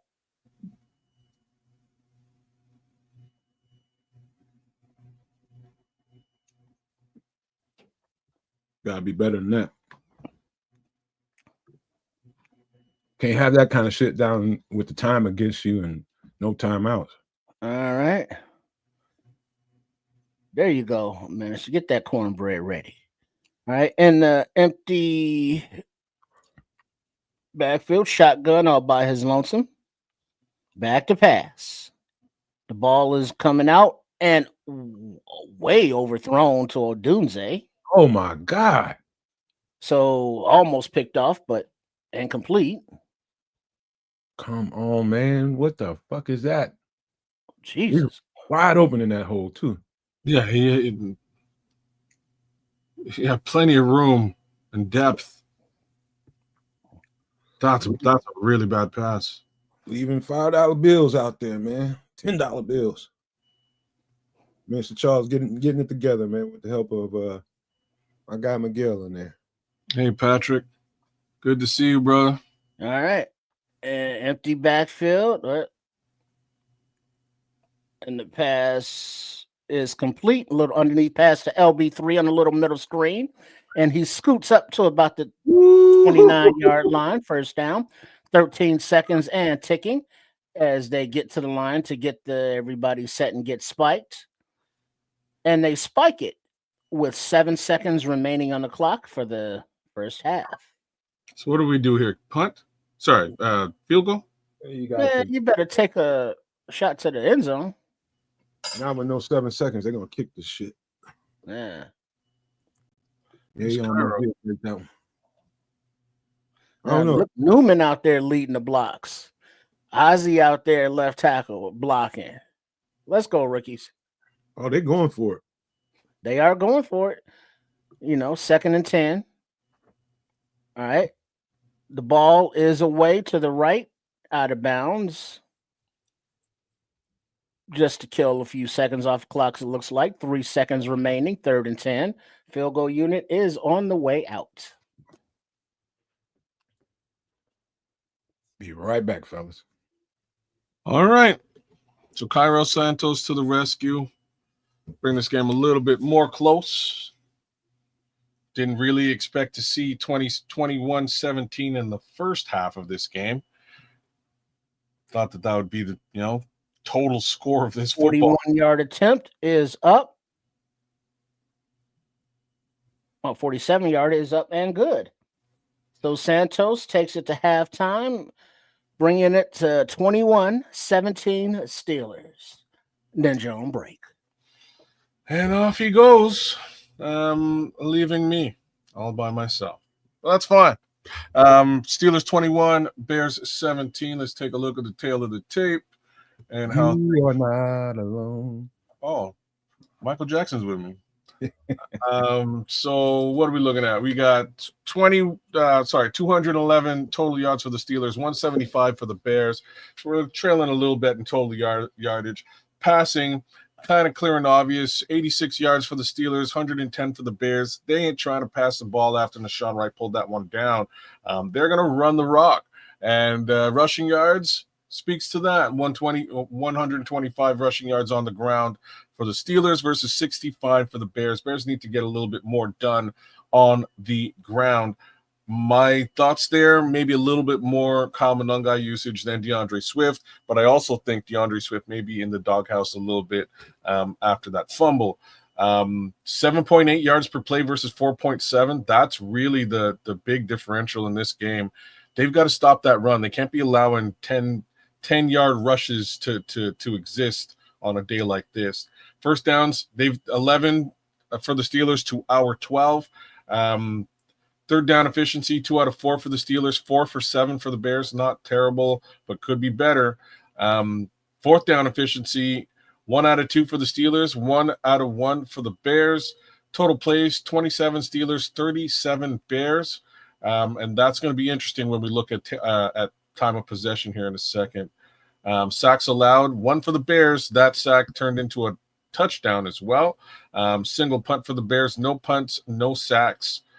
For the Steelers, got to get to the quarterback, got to keep Mason Rudolph, rattled over there. But the fact is, we got to force them to use Mason Rudolph in the passing game. We got to shut that run down. 16 yards in penalties for the Steelers versus 25 yards for the Bears. Same token, can't have that lead in penalties. That's not going to help us win a football game like this. Fumbles lost, 2 fumbles on the day. That's pretty wild and crazy. We're actually losing the turnover game right now. Interceptions thrown, a single interception by Mason Rudolph on the other side of the field. I want time of possession here. Where's time of possession? ATF, I'm not sure who gets the ball after halftime. We do not. We received the ball at kick, so the Steelers received the ball after halftime. I don't have time of possession here for some reason. I'm pretty sure the Steelers got that. That's what I'm looking for. I want to see what the difference is. They must have that number, and the number should be well in their favor because they had that. Their first possession, they drove it from the 4-yard line clean into the end zone. You can't allow shit like that. Like you just can't. That's not cool at all. This is a nose buster of a game, like we thought it would be. It's a slobber knocker, and they are stress testing these replacement linebackers, and stress test has failed on our side of the ball, and we got to figure out how to fix that. Because that ain't going to change. They're going to keep stressing those linebackers on out. And that's the name of the game. And I think we have to get ahead on this turnover margin. The turnover ratio has to favor us for us to get out of this game. Win. I agree. A pick 6 would be a thing of beauty right now. It would really line this game right back up the way that it should be. Minister Charles is off to take care of that cornbread. But yeah, nothing worse than burnt cornbread, by the way. So you get that thing managed. Speaking of managed, we got to manage this run game because this is getting a bit ridiculous. Jaylen Warren can't be having a career day against the Chicago Bears, and I will get into that. Jaylen Warren, 8 carries, 40 yards on the ground. Guess what? Kenneth Gainwell is doing even better. 5 carries for 73 yards on the ground. His average is 14.6. That's crazy. It's ridiculous. Even DK Metcalf is getting some groundwork with 2 rushes for 12 yards and a touchdown. Wild. Yeah, that's the issue. These are major problems that we have to fix. This run game can't be eating our lunch like this. Man, they'll make some adjustments, man. It's just the 2 things going on. Number one is the Steelers are executing well in the run game as far as picking up their assignments, blocking. The Bears have to get off the blocks quicker. They're getting off blocks, but they're getting off too late, and the ball's already passed. You got to get off that. You got to get off those blocks quick and make them grab you, get a flag on the play, something. But you got to get off blocks better than that. But that's when you got this many, you got the 3 main linebackers not playing. You can expect that a smart team would attack that replacement group, man. And that's just what they're doing. Almost goes without saying, right? That's what we predicted. That's what I would do. Looks like Arthur Smith is doing it too. That's just going to continue on for the remainder of the game. Regardless, this offense has to be better, is really my first thing to say. We can't be making the mistakes that we're making, and we can't be turning over the football. That really hasn't been happening all season long. So turning over the football might cost us this football game here today. So hopefully the defense can corral at least maybe one other takeaway to line things up a little bit better. But if they do, back to that offense, they got to get in the end zone. It's got to be another 7 to really put this game back into check. I'll answer that for you, Minnie Stark. When your swing passes are beating you, that's a sure enough sign. That's a sure enough telltale sign that your linebackers are not getting off blocks fast enough. Just like we were saying. Yeah, that's it. They're getting caught up. They're getting blocked out. Not to mention that the speed, quote unquote, that we might have had in that linebacker core, I think is on the bench right now. I think Ruben Hippolyte hurt himself very early into this game. and I don't believe he's out there. So we're relying on Eamon Ogbongbemiga and DeMarco Jackson, right? So it's a little bit,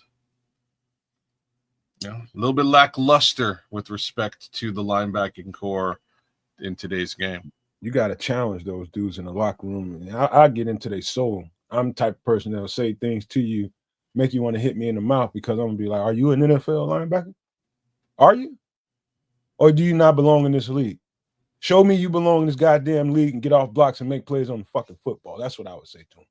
Probably get hit right in my shit immediately. Well,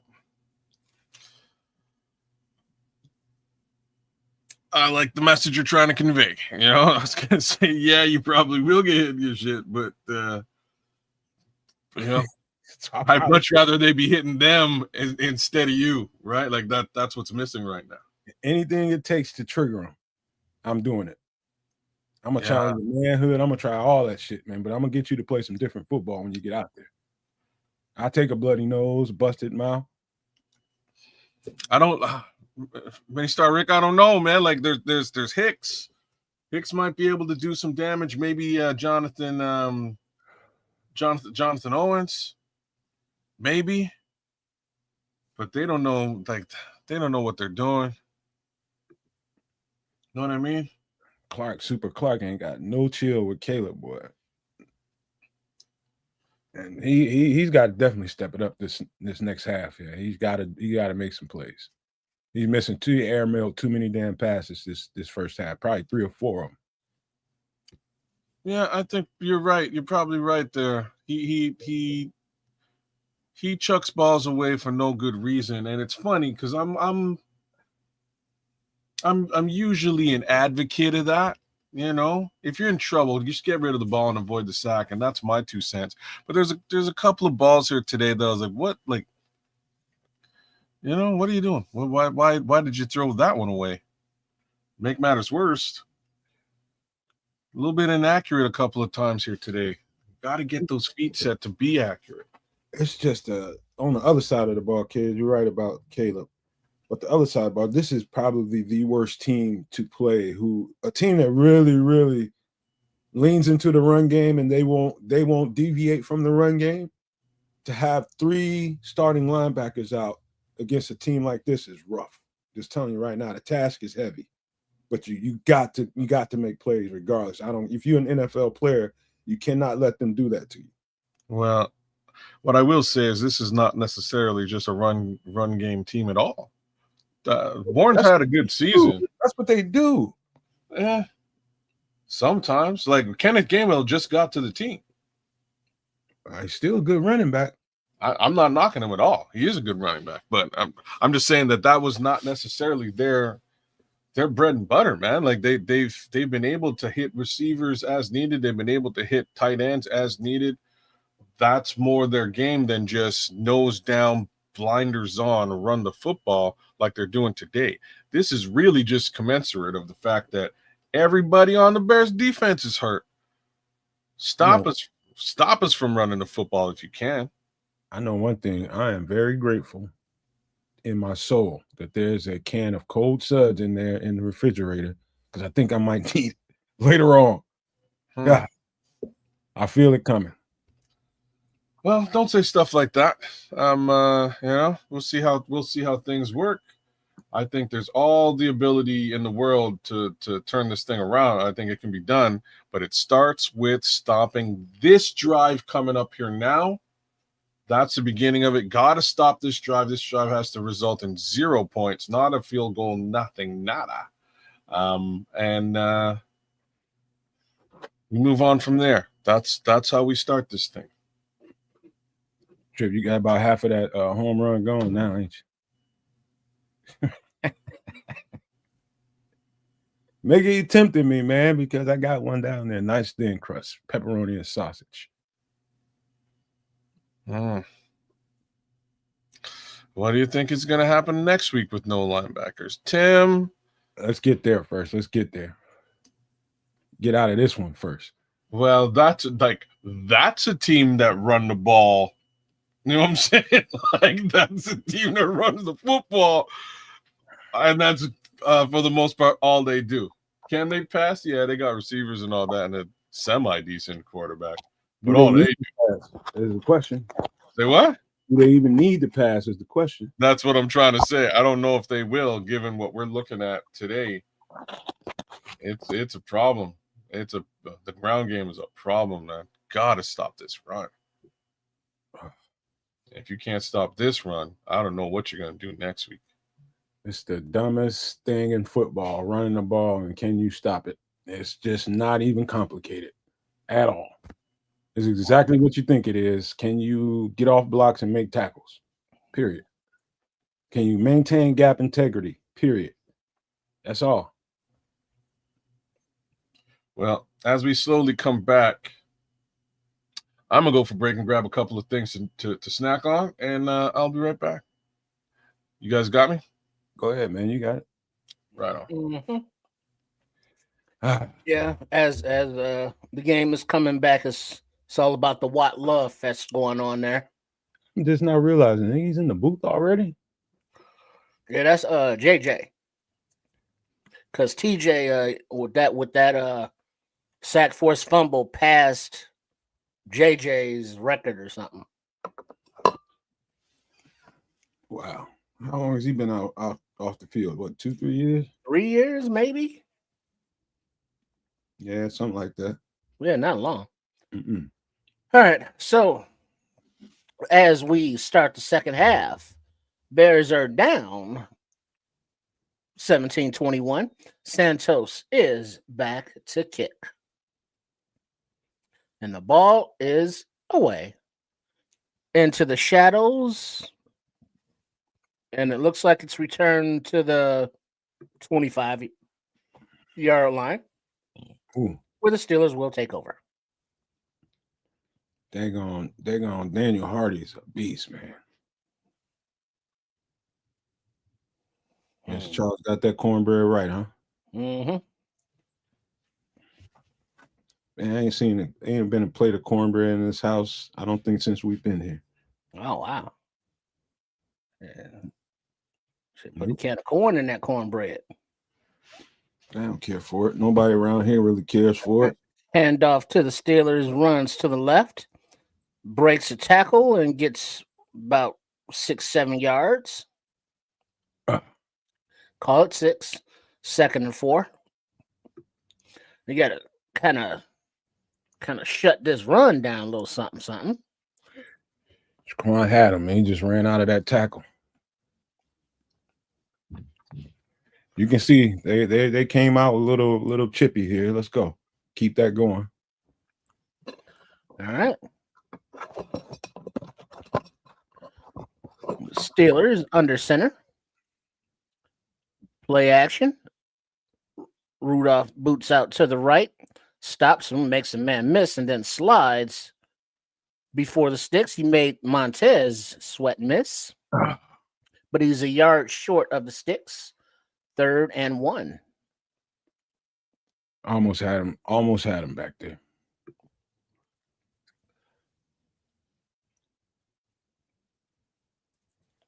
Yeah, he did. Woohoo! He got another 3-4 yards. I didn't think Rudolph had that in him. Being honest with you, he probably surprised his goddamn self. All right, 3rd and short. A little run up the middle. Looks like it's a run beyond the sticks for a 1st down for Pittsburgh. It's all right. Come on, get it together. Let's go. Manifest that energy now. What up, Smitty? What up, Smitty? All right, 1st and 10. Rudolph under center. Play action. Back to pass. Time in the pocket, but he is wrapped up quickly by Montez Sweat. Sweat for the sack. Just called it, ATF. Just called it. Just called it. Hell yeah. Yeah, Montez Sweat 1-on-1 with Darnell Washington. All his 382 pounds. He said, man, I ain't letting your fat ass stop me, man. Get out of my way. All right, 2nd and 14 are the Steelers. Let's go, D. My sweating didn't stop, man. All right, a little inside handoff to the right for a gain of about 2. Check that, gain of 4. Nick McLeod on the tackle. There we go, Nick. Boss up out there. Boss up. All right, D, let's get off the field. Run, Smitty. That's what the game floors look like. Run. The game flow has been non-flowing. A lot of hiccups. Back to pass is Rudolph. The ball is going deep down the left. Jump ball, incomplete. Oh, Nate, he almost got another one. And Deshaun Wright, who was in coverage, is not getting up right now. Out of He's breath. a little slow to get up, but he's getting up right now. Looks like get the wind maybe knocked out of him. Mm-hmm.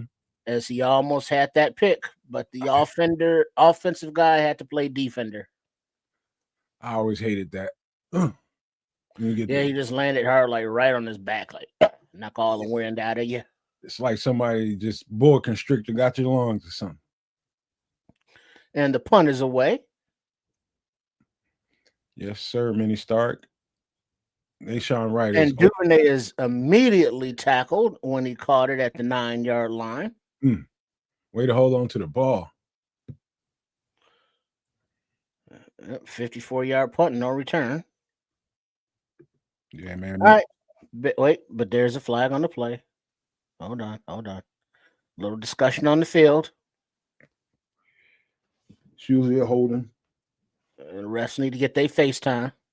Or somebody ran out of bounds and came back in and hit him.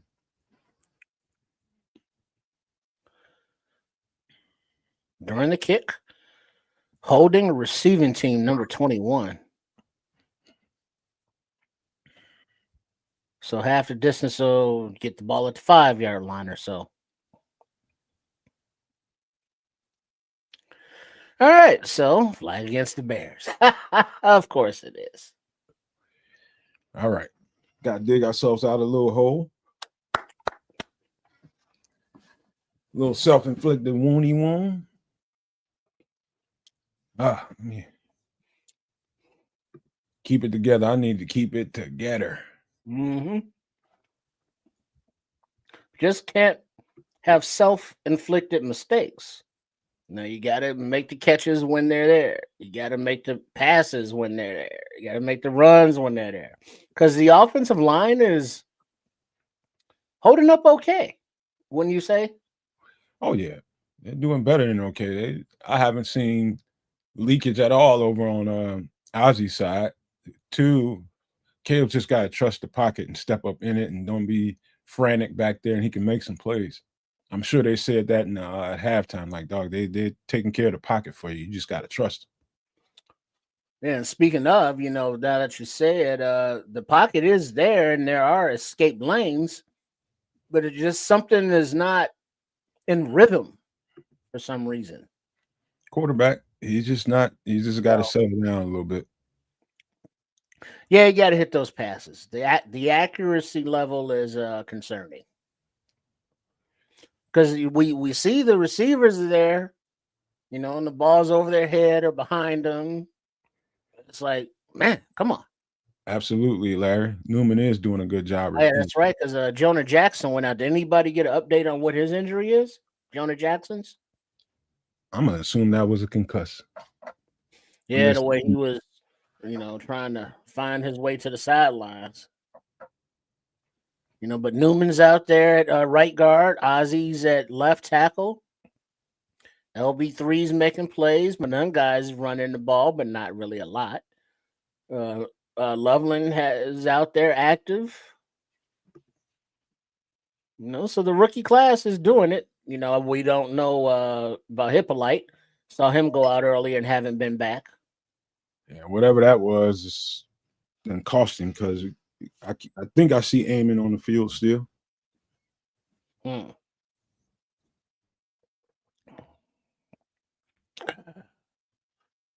Wait, there's a correction of a call. Originally, it was against Chicago. It was a hold on Skoranek.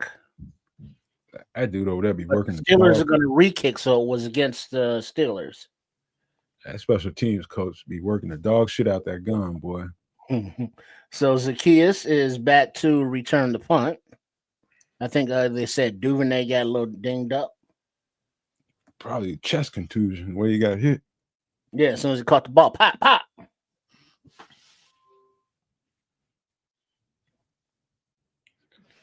All right, let's see. All right, so they're kicking it. And the ball bounces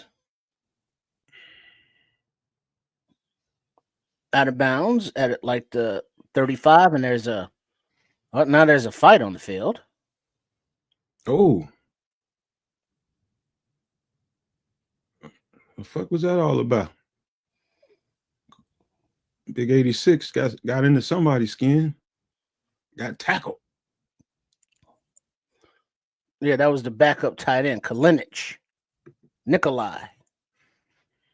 The hell, where Durham Smythe at?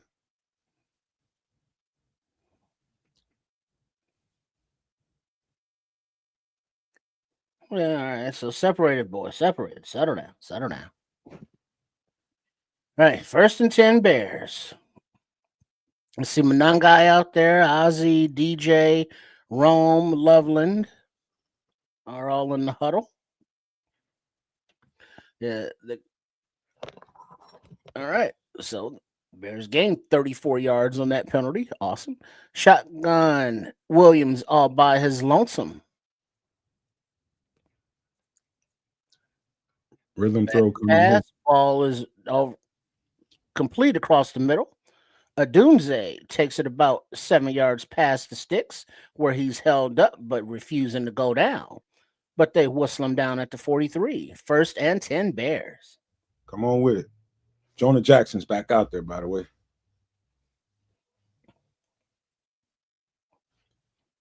Nice to see him get back out there. It is, indeed. Great catch by Rome. He threw that motherfucker completely behind him. All right. You got Williams under center. I believe that's Monangai behind him. Or is that Swift? I can't tell. That's Monangai. You got the orange shoes on. Mm-hmm. Ball out fast, right hash. On the money to Odunze once again. About 3 yards past the first down. All right. Marker. All right. First down. Move the rock then. Move that mother. Move it.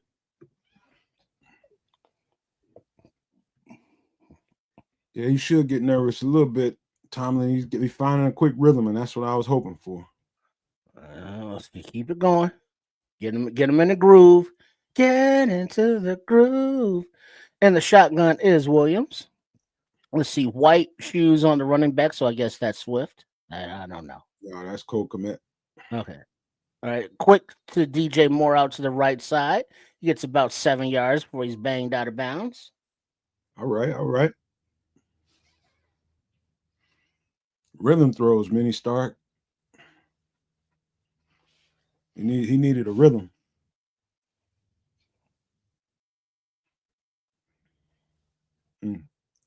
And there's a flag thrown while we were on break there. What are you calling now? Oh, they're going to say DJ Moore threw the ball. Taunting. Number 2, DJ. 15-yard penalty. Down counts. 2nd down.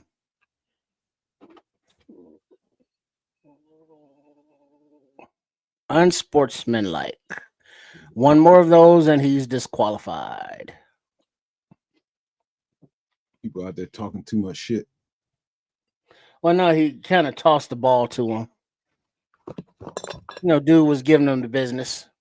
I don't like that call. So he threw the ball at him. And that's a penalty.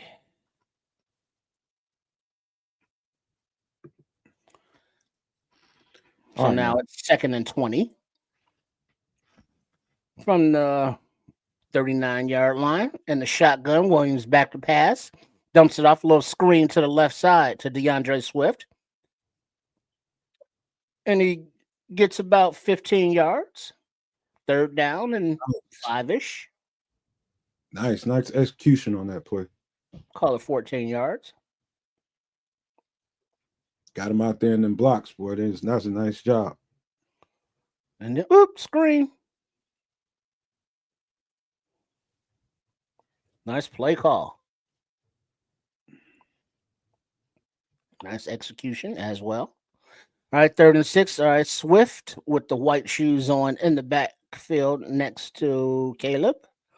Back to pass. Looks like a free play. Flag down. Wide open down the right seam is DJ Moore in the end zone for the touchdown. Ding! And it's going to stay. Defense decline. Touchdown Bears. LFG. That early chemistry paid off.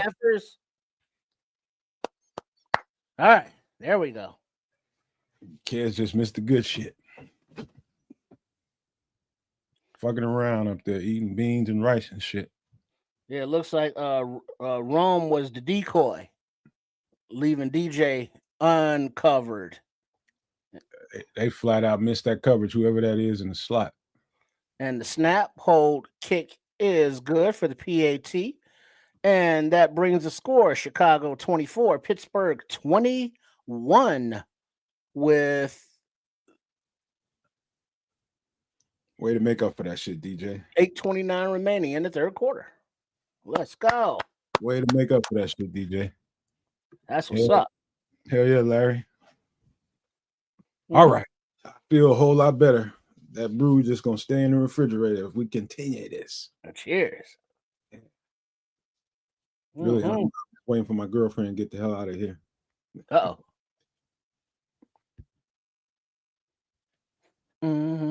Oh, that's right. The game turn around right back Friday. Man, dude, I don't know if I ever told you this, but a few years back, man, I was trying to figure out some shit to get my girlfriend for Christmas. And I mean, she's so picky, I had to kind of give her a clue as to, what I was thinking about, fucking around Amazon shopping. And I showed her these onesies, bro. And she was turning her nose up to them, right? I'm like, man, I can't. If she don't like this, I don't know what the fuck to do. And so she turned her nose up at him.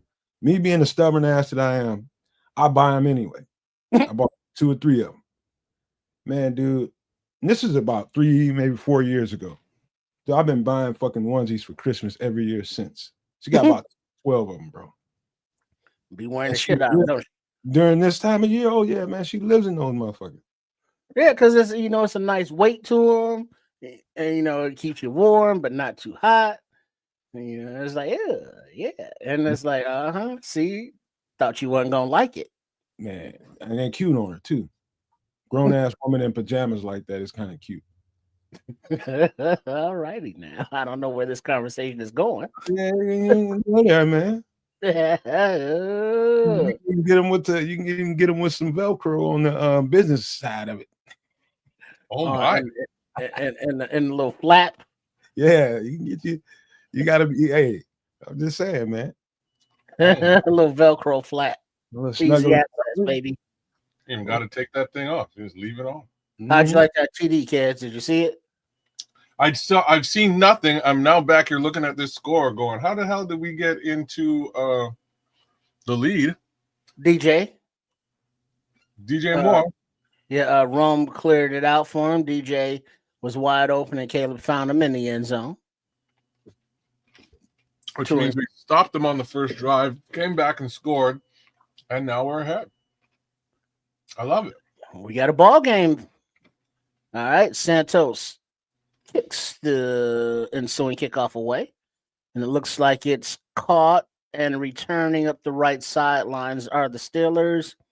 Pushed out of bounds at some point on the field. Looks like close to the 30. Good defense. That was a shitty kick.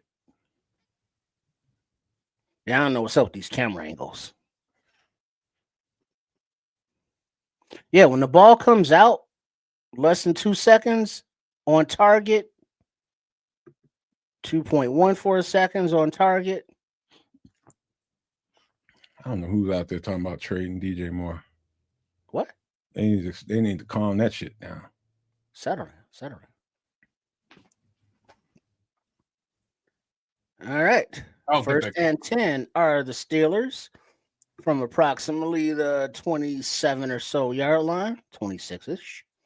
Run up the gut for about 9 yards. Second down. I do see Chris Williams in there, Grady Jarrett in the middle. Grady got his ass whipped on that one.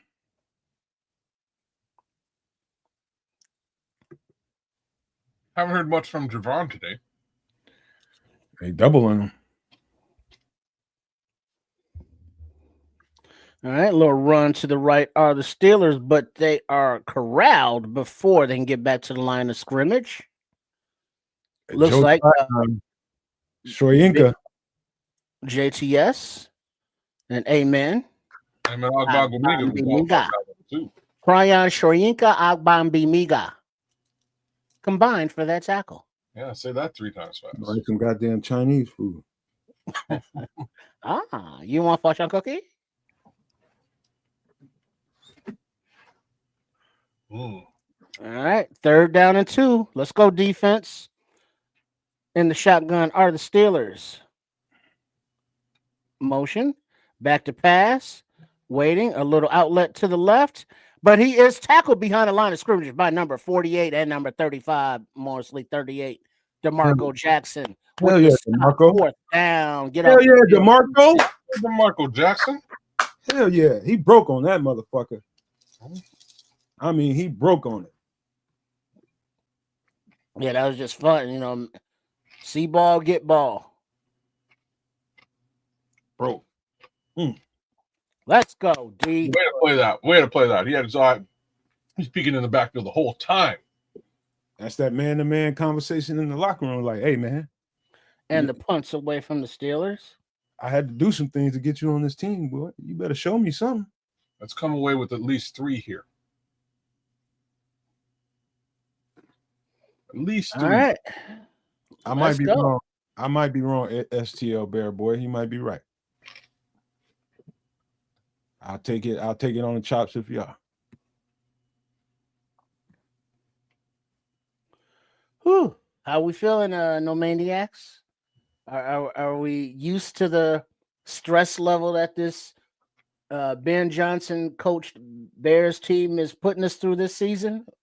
Pulling out these dubs with these, 1-score games? Yeah. Are we used to it by now? It's just what it is. I'm just thinking about that drive, man. Them getting off the field like that is keeping that beer in the refrigerator. They got the stop they needed against the run screenplay. Well, that's 2 good stops, right? That's one right after the kickoff. This stop here, this allows them to extend this lead potentially. Let's have a good drive here and extend that lead. If they can do that, puts this game in a much better position for the Chicago Bears. And Dennis Allen in the locker room said, I need my defense in another room, man. Y'all come over here in this room. And I'm going immediately, as soon as I close the door, you motherfuckers are embarrassing me out here. What y'all doing? DeMarco, I brought you in here so you can come help with the run game, man. I'm going off. And I could tell I don't know what was said, but I guarantee some testy words were exchanged back there. Timeout. You need that. You need those half times for that kind of thing, just to get everybody where they need to be mentally so you can go do your damn job. It's just basic football going on out here. Getting off blocks and making tackles. Scholes, it's interesting you say that Hippolyte is a bit of a disappointment. He's still a rookie. Yes, but look at what he's saying. He's like he can't work his way onto the field, and when he gets an opportunity, he gets hurt immediately. He's hurt almost within 10 snaps of every time he gets on the field, and I can't argue with that. He's got to stay healthy, man. Football is a physical game, and this is true. Play in and play out, and that could be anybody. Knock on wood. This is true, man. We need Mr. Hippolyte right now. He hasn't played extended football yet. And so No. you could tell he just needs some of that callus on his body. Get used to the bang ups because, man, I've seen TJ and Tremaine a few times this year. It's like, I don't know, like even Tyreek, I don't know how he got out of the game, but they got out of the game. All right. Well, All right, here we go. 1st and 10. Under center is Williams. The white-shoed running back, Swift. But the ball goes to Odunze about 4 yards past the sticks, complete as he's pushed out of bounds. Wait, no catch. They waved it off. Waved it off. Juggling the ball. Shit. I don't know about that. Let's see. You drop it on the outside? On the replay. Juggle. Yeah, the defender punched it out as he was going out of bounds. Because he had it, but he didn't complete it. It was punched out. Oh, man. All right. You got to keep it through the play. Yeah, that's the right call. All right, 2nd and 10. I would agree with that, Mini Stark. I think he definitely is. And back to pass is Williams. Has time. Kind of moves to his right side. Arm slings it. There he is. Just get him. Smite out of bounds and complete. 3rd and 10. You screwed that up.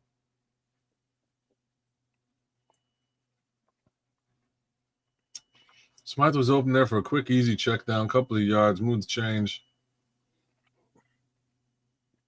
Let's see if they run a zone here. Or they go man to man. Can Caleb identify which one it is, find the hole, or find the best one-on-one target and hit him? I'd play a zone here if I was Pittsburgh. Right. 3rd and 10.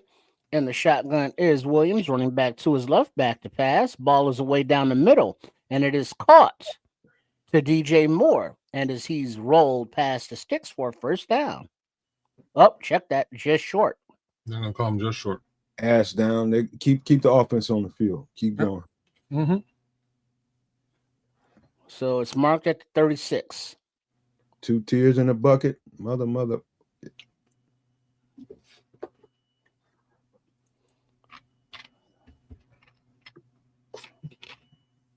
Yeah, I'm keeping the offense out there if I'm him.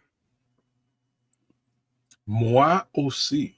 Yeah, but the punter is coming out.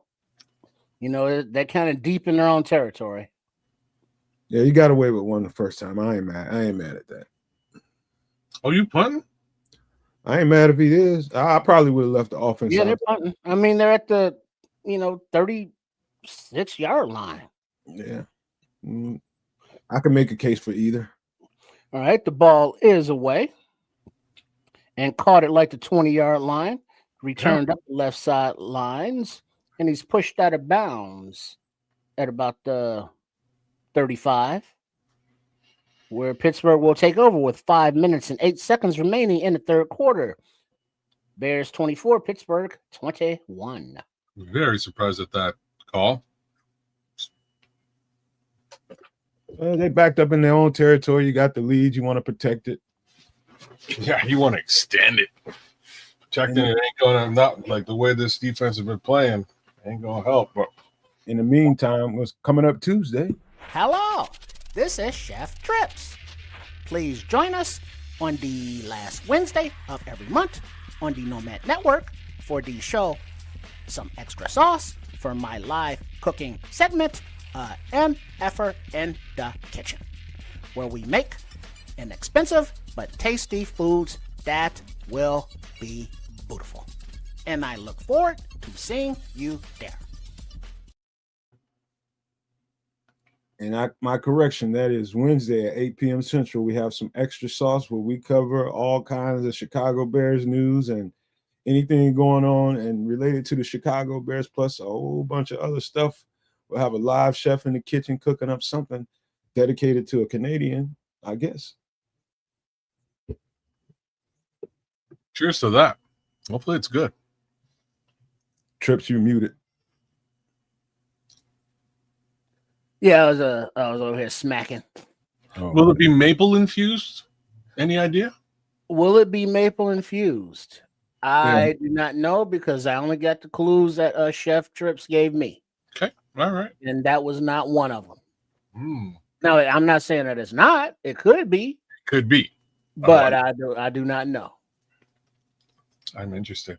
So just make sure you're here, Wednesday night, 8 p.m. Central, to see what's on the menu and how it is prepared, so you know how to do it in your very own kitchen. Sweet. I will be here, and I will be interested to see. I'll probably be hungry too. Should be interesting. I'm learning my lesson to make sure I am not hungry at the end of the month on those shows. That is frustrating as hell. It's like, oh yeah, I ate a little something early. I'm good. Chef Trips, he not gonna get me this time, but he does every time. Usually, I'm a light eater during the week, man, because I'm doing all that working out and waiting until Friday. It's good stuff, Larry T. I'm just saying. All right. Under center are the Steelers from the 34-ish yard line. Little quick handoff to the left to Jonnu Smith, and he gets about 3 yards. Oh, Metcalf's hurting. Don Rob, you got lucky on that play. You gave up the edge. Good job, Nation, right? Looks like Metcalf got rolled up on again, and he's hobbling his way to the sidelines. Ooh. Yeah, he did. Yeah, he did. Ooh, he got rolled up on. That hurt just looking at it. Well, he was already limping on that leg. Yeah. Yeah, I don't know how, but why, but something happened earlier in the game. Mm-hmm. All right, 2nd and 6. Rudolph takes the snap, back to pass. Ball is out, going down the right sidelines, and he overthrows his receiver. The ref right there on the ball. The play coming out late. Really, there's no reason for that. The guy on the ball, way out of bounds. You got to trust the guy on that play to throw the flag. It's funny.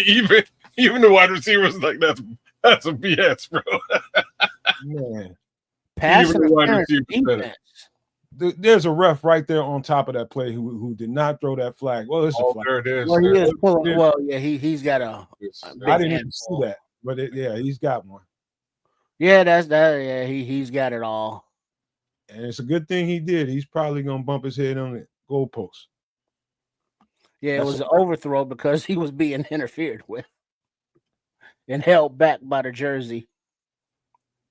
27-yard penalty. Nice. So, 1st and 10 are the Steelers. Back to running the ball. And handoff. Yeah. Good shit, Nation. Nashawn meets him in the backfield on a little run blitz, and his support is there for a loss of about a yard or two. Nation Wright might be my MVP so far. Yeah, he's playing a game of his life.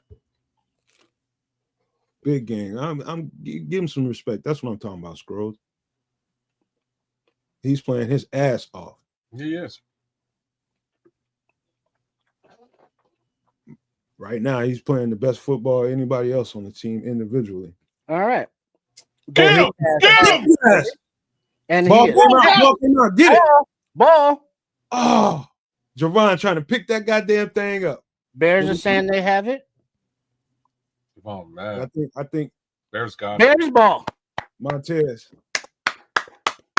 Sweat. We needed the turnover. That's what we needed, y'all. That's exactly what I was saying. That's what we needed. Called Sweat getting in there at least once or twice. Yeah, that's a sack force fumble. Damn, that thing came popping right out. Oh, Jervon Dexter. he wanted to get 6. Another one. And another one. Let's go, D. Man. All right, offense. We need a 7 right here, baby boy. There we go. Yeah, somebody gonna cuss Javon out on the side. Get your big ass on the ball, man. Ball on the ball. You ain't running no goddamn touchdown. Get on the ball. All right. Hey, Montez with the rebound. All right. I formation are the Bears. Play action, back to pass, ball wide open. More, ladies DJ and gentlemen. Moore on the right hash. Have you a game, About the DJ? 35-yard line where he is tackled. First down, Bears. Goddamn game, DJ. Hey, DJ, go, DJ, go. Nice route. Jeez. DJ, he's looking a bit healthier than he has past couple weeks, actually. He ain't practicing all week. That helps. Yeah. Oh, they gave him the week rest. He ain't been practicing for 3 weeks. All right, under center, we got the orange-shoed running back in the back. Run that thing here, Kyle.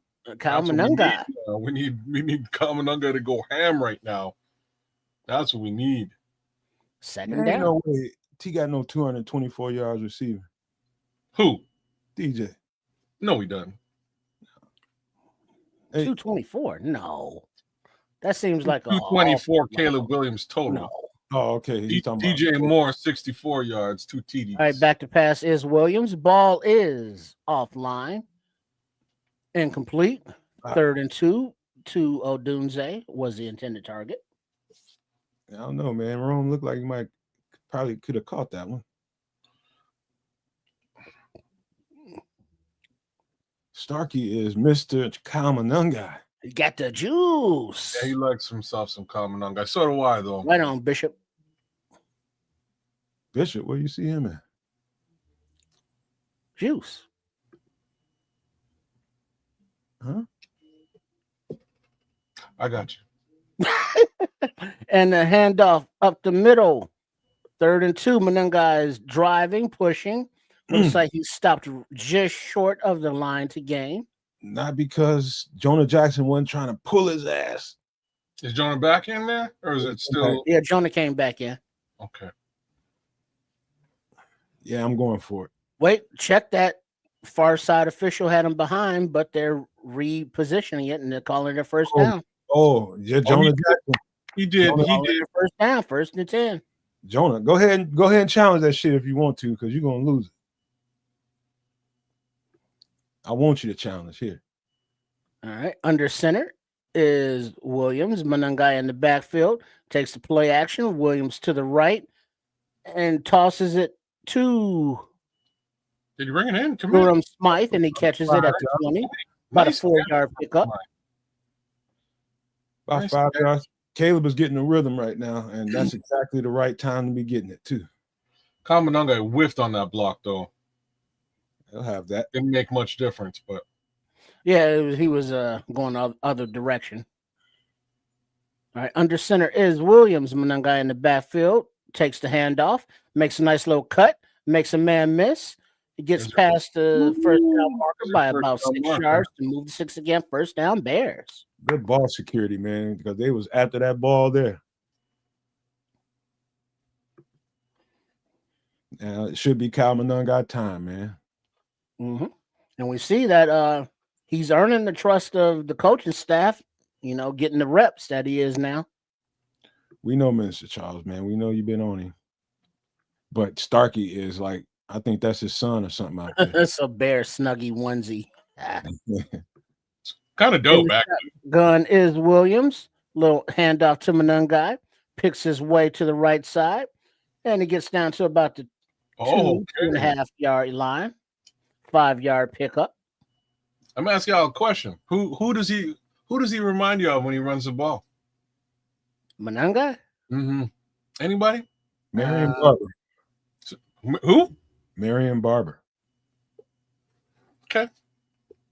Marion the Barbarian. That is a good comparison. It might be better than mine. He reminds me of David Montgomery a little bit. Okay. Yeah, kind of angry. I don't know. All right. Look at T-Bag getting them all hyped up on the sidelines as we get to the end of the third quarter. Bears are up 24-17. Like if you took David Montgomery and Tariq Cohen and you squeezed them together. He definitely an angry running little mother something. Yeah, man. I like it, whatever it is. But first person comes to my mind is Marion the Barbarian, man. He ran dog shit out of that ball. Man, I loved him at the time, man. But that one. It's funny how one play can change the visage of you know. I like that. I like this. The way you looked. Mr. Charles says he reminds him of a bite-sized Earl Campbell. That's another good one, actually. Yeah, okay, I can see it. And Leo's got other intentions. He says Darren Sproles, really? I wouldn't. Oh, I could like. But Sproles was more of a gadgety. Sproles was more Tariq Cohen. You know what I mean? He was more gadgety and more like I've seen them try to run him straight up the gut, and it's never been a good thing. That's just not Darren Sproles. I really like this one, Smitty. He says a smaller Marshawn Lynch. Huh. I like that one. That's an interesting one. Oh, you're gonna get your parlay, man. He gonna get a TD out of this. No, he won't. I'm sorry. That guy gonna get the TD? Oh, did he go Monangai TD? Oh, yeah, Monangai TD for sure. Yeah. No. You'll probably pull both of those, Leo. I thought you meant DeAndre Swift with the TD. I was like, Monangai is going to be in the end zone. Starkey took it back to leather helmet days. He says, I'm going to take Joe Morris for the New York Giants. Okay. He was a tough little running back, man. I mean, that dude was real tough. Yeah, he was. You know, whether it's pizza, meatballs subs, spaghetti. I love olives with Italian food. What kind of olives? Green, black? Pitted, just pitted green. No, I'm sorry. Check that. Pimento green. I like the black ones on pizza. Yeah, those. I mean, they're good too. I don't discriminate. Yeah, I mean, you know what? You got me. I'm gonna stop listening to Trip because I'm gonna end up getting that pizza. That pizza's coming out of the freezer, ain't it? I ain't getting it. Next thing you know, the oven's gonna be like, why is it at 450 degrees already? Mm-hmm. Fire it up. All right, so 2nd and goal are the Bears from the 4-ish yard line. Swift in the backfield, and he takes the handoff and bounces it to the right, and he gets maybe a yard. Why aren't they going with that crack toss anymore, man? I don't know why they ain't doing a crack toss. They're not trying to attack this team on the edges, man. They're just not. I don't know why. Why are you stealing your mama olives, man? Because they're delicious. Those little salty things. I got some in there. Little salty balls. Pause. Yeah, you are a chef. So that's a South Park. All right, Monangai is back in. Williams in the shotgun. Monangai to his right. Monangai takes the handoff up to the center and into the end zone for the touchdown. Bears. Stewie Monangai. Who was that? Leo or Smitty with the parlay? Was it Leo? Leo Factor. Leo Factor. All you need is a 50 for Swifty. You'll get that later on. You get that 50 from him in a minute because they're gonna run the dog shit. That interior offensive line at Darnell Wright, moving the crowd. Ozzy up in there. I see you, Ozzy. Let's go. Yeah, they've definitely taken the momentum and they're dominating in the trenches right now. You can officially say that on both sides of the ball. AT is snap, hold. Good. So the Bears extend the lead 31-21 with 14-14 remaining in the fourth quarter. I don't know if he got it yet, Larry. Did the Swift have 50 yards rushing yet? Nope, not even close. 35? 13. Damn. Yeah. And what does Monangai have? You know what I'm saying? You know what I'm saying? That's why Starkey love going crazy in the chat. So Kyle Monangai got 43 on the ground, 4.8 average on the ground on 9 carries. DeAndre Swift 7 carries, 13 yards, 1.9. Yeah, that's not getting it done. So, like I was just saying a little while ago, Swift on the outside, like as a focus specific thing, crack toss has been working. It's a great play and it works very well with this offense. Sends Darnell Wright up the side of the field, just crushing fools. It's a thing of beauty. I don't know why they ain't running it today. They ain't running it today. They've got Swift more or less going up the gut, which is really where Monunga eats. Hey, kids. Uh-huh. I'm gonna take a page from Coach Tripping's analysis. They're not running it like we want them to run it, but they're not running DJ out of the backfield. That is an upside. So that's a good thing. At least we've got at least the ball's being run. It's more than it's another way to look at this. Like given the last two series on the offense, up until those last two series, basically the Steelers could play us one kind of way. They can kind of like stuff the box a little bit because Caleb was inconsistent throwing the ball. But these last two drives is going to make them have to adjust and play the game differently. So what do I expect?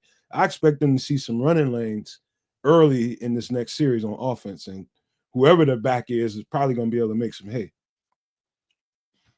Now, what if any adjustments have you noticed that have been productive since halftime? One, the end. He's consistent on the end breaking routes. So getting him into an early rhythm and throwing the end breaking routes is definitely been the problem in the first half, but he's hitting them these last couple of series here. So that's going to make the defense back off. Now, what about the Bears defense? What adjustments have they made? Somebody got cussed out at halftime, the linebackers. Manhoods got challenged.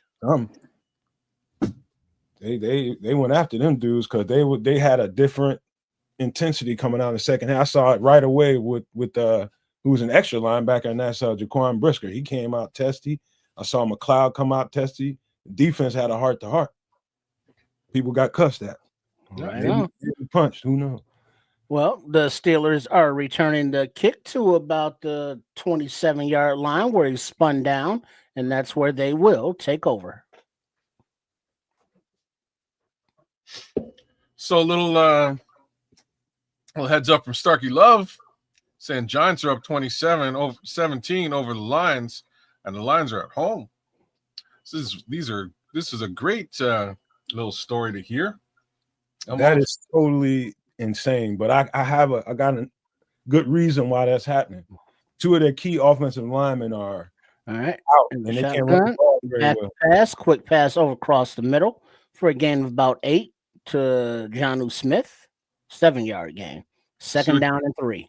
I see what you're saying, Nomad. So that pass rush that they have in New York, which is like the one thing they do have, must be working today. Must be hitting home. Yep, got him off rhythm. Oh, Jackson Dart looking like a gangster out there. Oh, Jameis Winston catching a touch. Look, Jameis Winston. Oh, is it Jameis? Yeah, man. Okay. Under center are the Steelers. Handoff up the gut. Gets just past the marker for a first down. I would say, I'll give you guys something interesting. And I don't know, I haven't been counting them, but Tryon is starting to outtrend Austin Booker in snap count.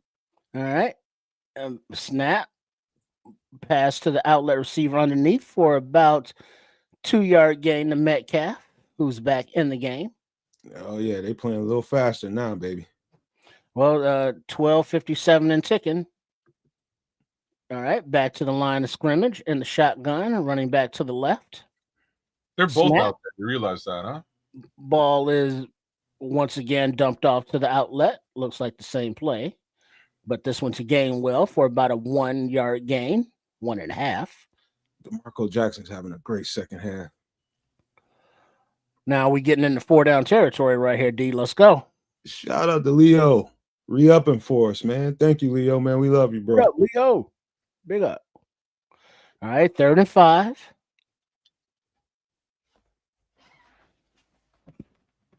You're going to get that in the shotgun. Running back to his right. They're about to run it over there to the left. Blitz is coming. Blitz did not get there. The pass is away and caught to Austin. And he makes a move and he spins down to the 40-yard line. First down, Steelers. Damn, the rush should have got there on that one. Somebody got blocked in the back, and I'll show it. but they didn't call it. Oh, they didn't show it on the replay. Good blitz beater. Almost got there. Horseshoes and hand grenades. Thank you again, Leo. All right. Under center is Rudolph, running back there. And he takes the handoff, runs behind right guardish for about 7-yard gain, second down. Come on, 11-17 and ticking.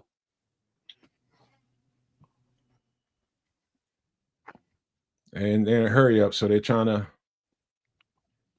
looking for some leakage. Yeah, they're trying to get in the end zone now, which is what they should be doing. All right. 2nd and 4 under center is Rudolph. Single back in the backfield. Come on. Montez, come on. To the right. Hands off. Runs up to the center. Behind center, rather. He gets about a yard. Still short of the first down marker. And Nashawn Wright again. Nashawn Wright making a tackle. Nashawn's having a good-ass game. Let's go, Nashawn. All right, 3rd and 1. A little quarterback sneak. And he gets the first down, looks like. All right, this is where we got to tighten up. Change out your rotation if you need to. Get some of them guys off the field. Let's get some new guys on the field. Get some fresh meat out there. Boy's looking a little tired. All right, 1st and 10. From about the 29-yard line. Under center is Rudolph. Play action. He's looking downfield. He's looking, but there is pressure, and he spins out of the sack from Sewell. Oh, Montez out of bounds. Incomplete. Montez had him wrapped up, but couldn't bring him down. You forget Mason Rudolph kind of big. He's not a small dude. Damn. No, Montez like, God damn, man. All right, 2nd and 10, but there's a Steeler down on the field. Who's that? Number 71, 77. That's the left tackle. Put Sweat on the other side and tell him sick him. Ooh, that's what you get for hitting him in the stomach like that. Probably hurt his neck. Yeah, that's their left tackle. That's down. Yeah. Let's go. Speaking of left tackle, Ozzie seems to be doing all right out there today. Ozzie Bear is doing the damn thing. Hey, you know what, Minister Charles? I respect the dog crap out of that because you have been a tough critic, and it's good to see you give him his flowers at the same time. Minister Charles, I'm right there with you, man. I have to spin my words around because when they were playing Minnesota, and that game started out, Justin Jefferson just shook and baked this man and left him in the dust like 2 or 3 times. I was like, man, it's going to be a long game. And then the kid came out and intercepted the ball. I was like, oh, okay, well, all right. And then I started to recognize that, he might be just a physical mismatch for most of these receivers. Right, like just the length that he carries, not necessarily the speed and his ability to mark a man, if you will. It's a little bit of a different thing. So I'm impressed with what he's been doing out there. I have to admit. You know what, kids? I got to take it a little further than that because you got to think about the trajectory of a football player. A guy that was a star in college. I don't even think he got drafted.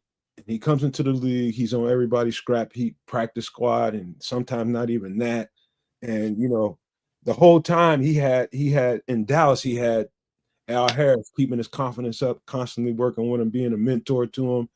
And I can see how someone like that could lose their confidence. And maybe might have been a little bit of that going on, not getting the opportunity to play. All that stuff will do stuff to you.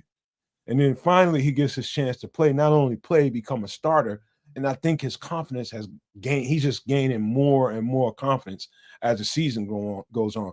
I'm seeing a way more confident football player than I did at the beginning of the season. Way more confident. And his psyche, I could see the difference in him from game 1 to now. I agree. All of that stuff. I'm very, very happy that our backup is turned into a potential Pro Bowl caliber player. I don't think any one of us saw that shit coming. All right. The left tackle slams his helmet down as he's walking to the blue tent. All right. Pittsburgh takes the inside handoff, but he is tackled after about a 4-yard gain by DeMarco Jackson. DeMarco Jackson got in that gap. Ooh, that boy playing out there.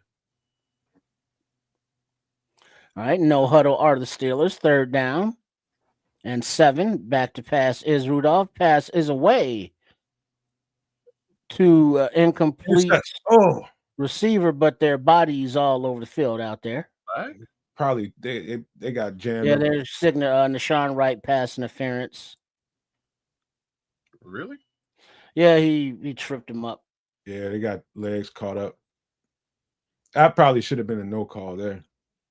But he did interfere with the receiver, even though it's kind of incidental. Super incidental. Super incidental. He was trying to break on the ball. What up, Brandon? I ain't seen you in here in a while, bro. See, I told y'all about Ozzie Bear. Waka waka. Ozzie. Well, I don't know about all that, Brandon, but we'll see. He's doing well. He's doing well today. All right. Under center is Wright. Got a fullback and a running back behind him. Offset. Motion to the left. Hand off. Warren runs kind of right guardish for about 3 yards. Gets down to the 10. 9 minutes and 7 seconds remaining and ticking. Get your ass up. Jones has a stinger, but he's going to the locker room. Get your ass up, Dom Rob. You cannot afford to miss Right. We got a bear down, Don Rob. But he's up and being escorted off the field by the training staff. Probably got a concuss. Yeah, he's being held up. The way they're supporting him. Hey, wobble. Weeble wobble. Exactly. That boy he might fall down though. He got it together now. Boy, Don Roberts packed on some muscle, boy. I mean, some serious muscle. Yeah, he's not the same kid who walked in here a couple of years ago.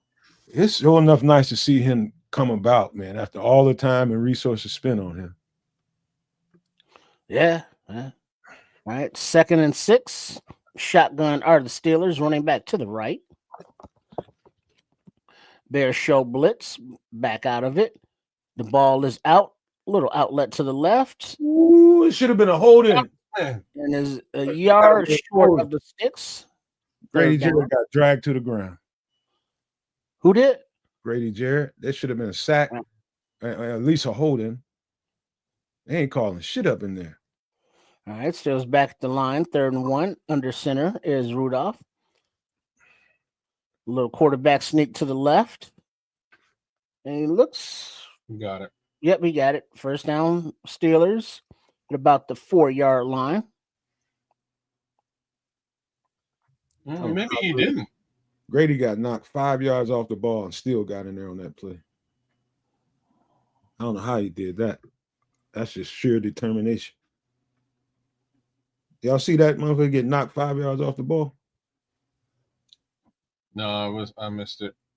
I was watching. Right, under center is Rudolph. 1st and goal. Little toss to the left. And into the end zone goes Gainwell for the touchdown. Wow. But there is a penalty marker on the play. You're holding on. And there looks like a hold on DK. So bring it back. No points. Yeah, it looked a little too clean. Somebody had to do something. They knew everything was going left. It smelled going left. Yep. Holding offense number 4. 10-yard penalty. DK Metcalf. Terrence Metcalf's kid. Who remembers Terrence Metcalf from the Bears offensive line back in the day? I do. That's his boy. Yeah, he tackled Nashawn right. Yeah, they owe us that one. You right about that, Spinny Q. It's a makeup call. Because I know Grady got mauled a couple plays before that. From the 12-yard line under center is Rudolph. Back behind him. A little jet, I guess, kind of to the left for about 3-yard gain. Amen, and who else is that over there? Hyman Booker trying. All right, let's go, y'all. These Bears getting tested with Watch that. The clock stop. All these injuries, man. They are. Wait, yeah, A-Man is down on the knee.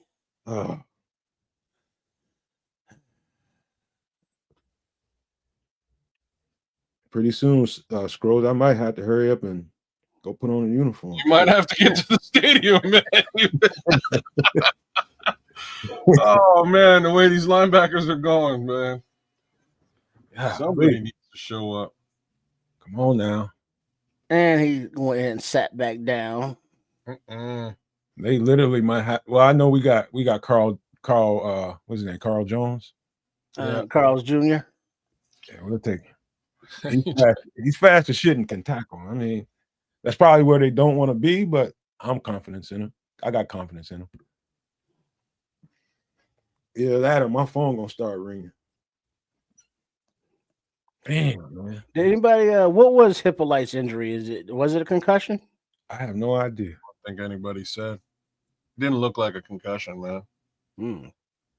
Yeah, last I saw him, he was just face down in the turf. So yeah, pounding the turf. That was all that I saw too.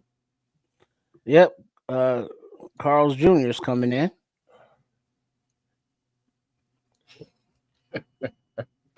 That's a hilarious name for him, but still, that's funny. Y'all got Carl's Jr. in Canada? No, we don't, man. Yeah, no. Hardee's, same thing. No, we don't have Hardee's either. Damn, that's A-Man has 14 tackles today? Damn. They've been working the shit out these linebackers. Tackling machine, that kid. I keep telling y'all. He just how many Second and goal, handoff to the left. Ooh, and he is met at about the 4-yard line and driven backwards. It's a good tackle. Grady Jarrett with the tackle after that 6-yard pickup. Third and goal with 6:48 and ticking in the fourth. Come on, boys. Stop him here, boys. Hold him to 3. Got a Hicks sighting. All right. And the shotgun are the Steelers. Handoff, fake handoff, pump, back, touchdown. Fryer, back of the end zone. Hit it right in the hole, man. Good coverage back there. He threw the ball perfectly right in. Nice little pump. Yeah. So that was a 17-play drive. Right over the head of Byard. Whizzed it right by him. Inches away from that. Yeah, 48 and 9 are all bunched up. What are they doing? They're waiting. They're expecting to run. Hicks might have dropped the coverage there. The PAT snap, hold, kick is good. So now the score, Steelers 28, Bears 31. 6 minutes, 27 seconds in the fourth quarter. Well, if it ain't interesting, it ain't a goddamn Chicago Bears game. And that's all right. Offense, just going a nice little drive. I'm about 5 seconds away from cracking a beer, man. But I think we'll be all right. Got to sustain this drive, though. Yeah, that's exactly what we need to do. Sustain the drive, get some points here, preferably 7, extend that lead, make it that much harder for them to do the thing, that comeback thing. Same token, the Iceman is cometh. Let's see if Caleb Williams can put this game away. Maybe we're looking at the wrong name to put the game away. Maybe it's Kyle Monungai's game to put away. Tim Bazemore says, you know the bookies got the Bears winning by 3. You know that, right? Sounds about right to me, considering the score. All right, the kick is away and caught at about the 1-2 yard line by Blackwell, and he returns it to about the 32-ish. Hold on to the ball. That's the priority. And you did that. Get on off the field. You got to get a tutty. Let's go.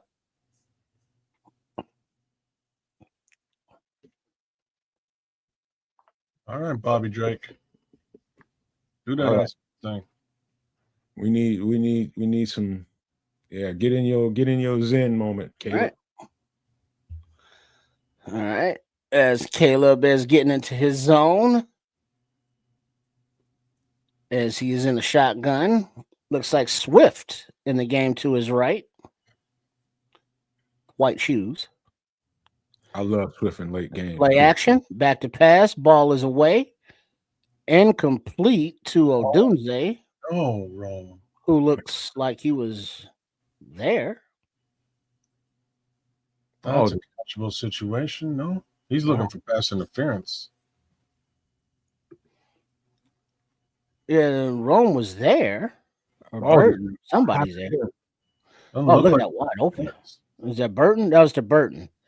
But the accuracy was not there. 2nd and 10.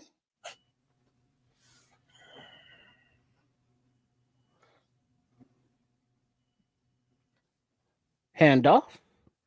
Inside to Swift for maybe 2 yards. That's where the problem lies. You kick that out. You kick that outside, and he's getting 10, 15 yards there. Yeah, I don't think that was a Doomsday. Didn't they say it was an LB3? That was a Doomsday. Oh, okay. Where I couldn't tell because they didn't catch it, so I didn't see who it was. Ball wasn't there. So in the shotgun, 3rd and 8. From the 34-yard line. Williams in the shotgun. Swift to his right. And delay a game offense.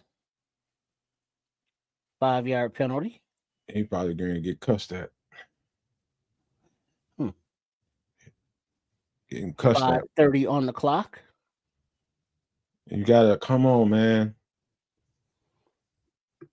Looks like Pittsburgh changed up the look on their defense, confusing Mr. Williams there. All right, so we're back. 3rd and 10 in the shotgun. Williams back to pass. Ball is away to Loveland. And it was knocked out, but retained by Loveland. It was 2 yards short of the sticks, though. 4th down. He can't breathe worth shit right now, I'll tell you that. He got belted, boy. But he got the ball. Good job of maintaining your focus. All right. So the Bears have the punting unit on the field. After that abbreviated drive there from the offense. And the kick is away from Taylor. And it bounds and rolls sideways at about the 11-yard line where it's down by Blackwell, about 12. 49-yard kick. So Steelers back on the field. Throw another pile of shit into the lap of the defense again. Got to come through. Got to D up now. Let's go, D. They ain't going to do nothing crazy. They just going to run the ball. And we just got to stop it. Come on, DeMarco Jackson. Come on. Whoever they got out there, Carl Jones. I don't know if Amon coming back. Let's flow, man. We just got to make tackles here. They're used to this. All right. Under center are the Steelers. And back to pass. Looking. Ball is away underneath. Oh for my. Washington, and he powers his way and bangs his way for about an 8-yard gain. Man, Second down. That was very close to a sack. that's a But big. no cigar. Mm-mm. Horseshoes and hand grenades. All right. 2nd and 1. Under center. Rudolph.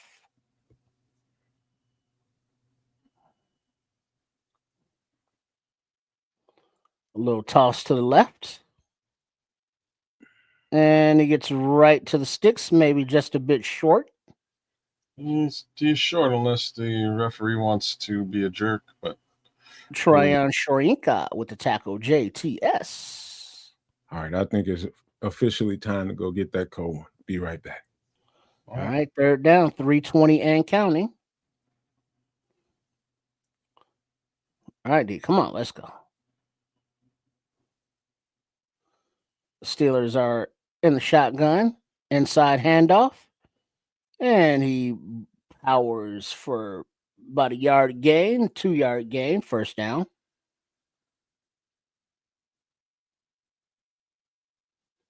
I'm on defense.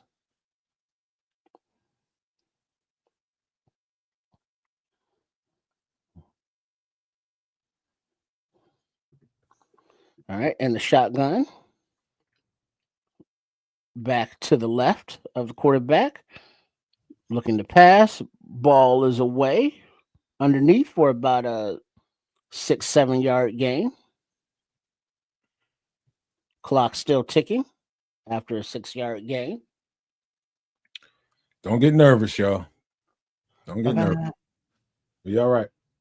All right. From the 28-yard line. And the shotgun back to pass is Rudolph. Ball is away deep down the right sideline. Incomplete.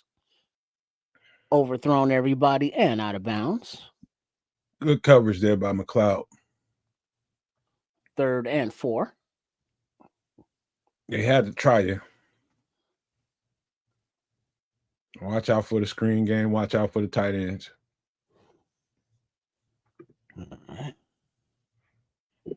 Let's go. Come on, guys. Come on, guys. Let's go, D.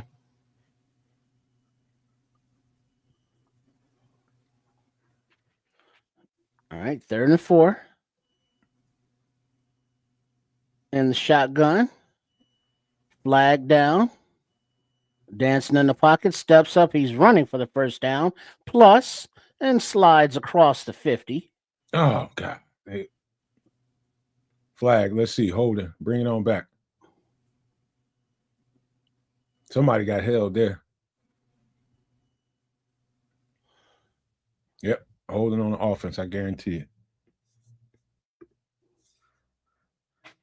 There's 2 flags. Illegal formation. Offense. Left uncovered. End of the line. 5-yard penalty. 3rd down. We'll take it. Whoo. Dodge one that time, boy. Much better than a 20-yard run. Dodge one that. We needed that. We got a break there. All right. 3rd and 9.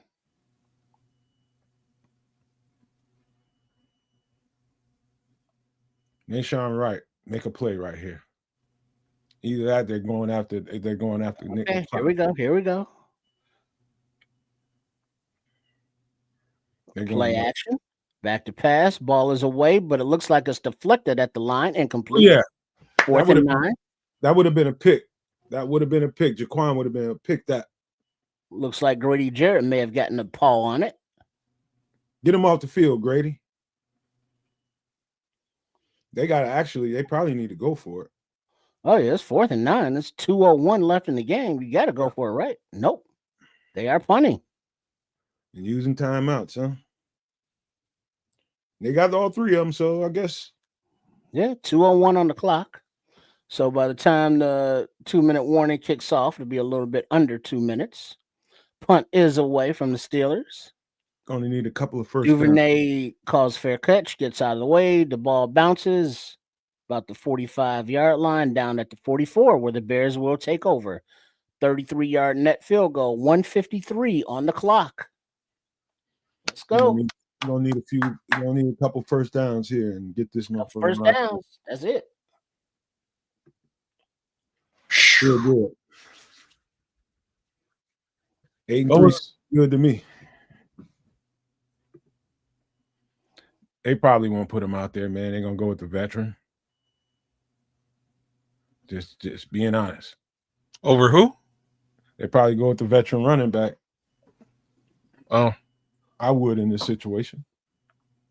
like I said, they're different backs. One's good at one thing, the other's good at another thing. Not to really say that neither one of them can't do some of the same things, but sure, use DeAndre, but use him on the outside. Get him outside. Man, we are captain. What they call us, the cardiac bears, right now. Sounds about right. The cardiac kids. It's ridiculous, man. Crazy. Yeah, you look at all of the opportunities to not have the game this close, and it's like, yeah, all that shit didn't happen. So here we are. Smitty, you're right. It is all execution right here. Period. Take care of your job. Take care of your assignment. I'm not even gonna say the word. I'm knocking on wood for thinking it. Man, we got this, man. All we gotta do is go out there and play sound football right now, and we got it. Make them burn them little timeouts, and this game's over. Timeouts. Might need a pass or two here just to keep them honest.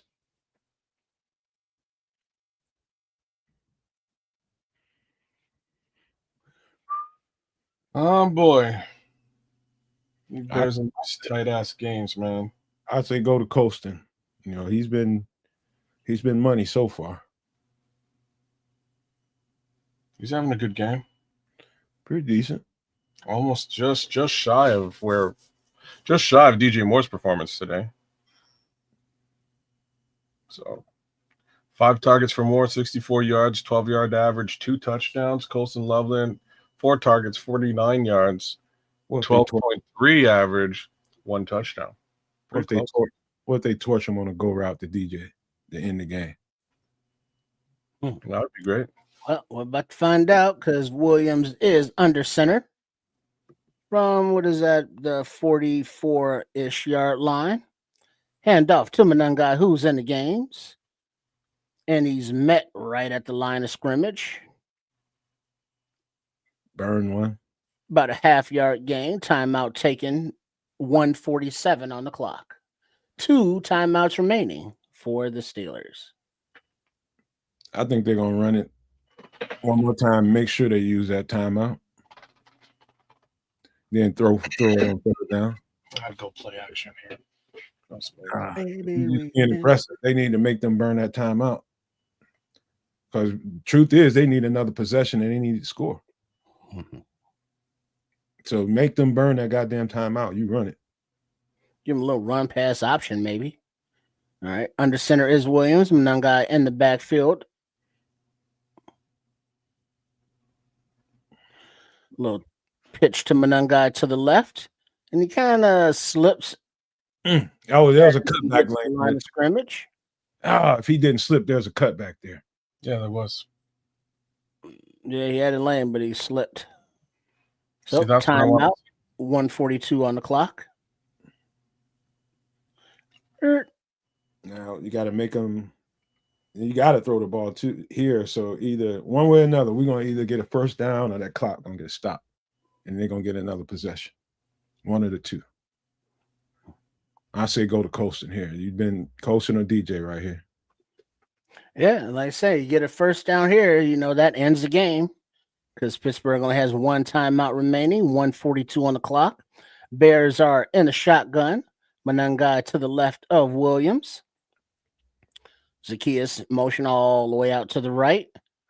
Snap, back to pass. Scrambles to the right does Caleb, throws it. Incomplete, out of bounds to Odunze. 1:36 on the clock. 4th and 7. All right. Now we officially have a situation. And you got to manage it.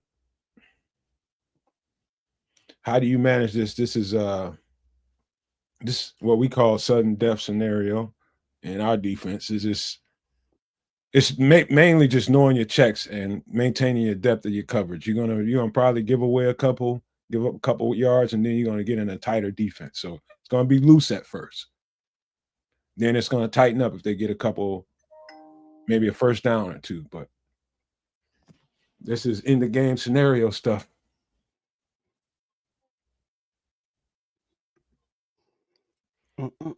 Coming down. Yeah. Frightening. I love games like this, man. Not when I'm sitting on the sidelines, but I love playing in them. Well, now there was an injured player, so the Steelers are going to lose that timeout. Oh, that changes things. That changes things quite a bit. Yeah, 1:36. So there's time. There is time, but here's the thing. Can't really run the ball. And that's the only thing that's been working for these Pittsburgh Steelers today. Well, they will run it, though. With 1:36 left? Yeah, they're going to run it. It's going to be tight. All right. Taylor has a snap, and he kicks it away. And the ball bounds into the end zone for a touchback. Boy, if that thing bounces the other way, we got a nice situation. Come on, Torrey. Wait, there's flags on the field. The play was over. Penalty mark at the 31-yard line. Wait, no foul. Looks like DJ was involved in a little trippage. That shouldn't be on DJ. But it looks like it's incidental. What the fuck y'all doing even noticing that bullshit? All right, so 1:29, no timeouts, and the Steelers are down by 3, and they got 1st and 10. Let's go defense. Right here, defense. Go ahead and get that stop real quick one time. Empty backfield, and the shotgun is Rudolph. All right, back to pass. Ball is away across the middle, and it's complete by Freiermuth. Past the sticks by about 3-4 yards to about the 34-yard line, 1:17 and ticking. Pittsburgh back to the line. They got kind of a dime package out here. A couple of safeties. Back to pass. Ball is away to the left. Complete. Out of bounds. Is Gainwell after about a 7-yard gain. 1:03 on the clock. They're going after Brisker.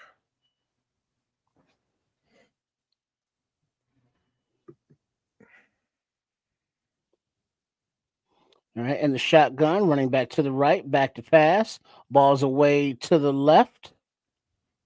Is caught by Metcalf as he runs out of bounds at the 50. 1 minute on the clock. 1st and 10. Somebody needs to jump one of these routes because that little bullshit cannot. Backfield and a shotgun, back to pass. Ball is away. Caught complete on a short pass, about 2-yard gain, and he's tackled immediately. 50 seconds and ticking after a 2-yard gain. 2nd down and 8. And the shotgun running back to the right. Take the snap. 46 seconds on the clock. Pass to the right. Incomplete. Stops the clock. CJ 3rd and 8. 39 seconds. CJ was on the hunt there, boy. They needed a break in the action anyway, man. Maybe sub some guys in here. It's probably a little fatigue going on. All right. So we got 3rd and 8.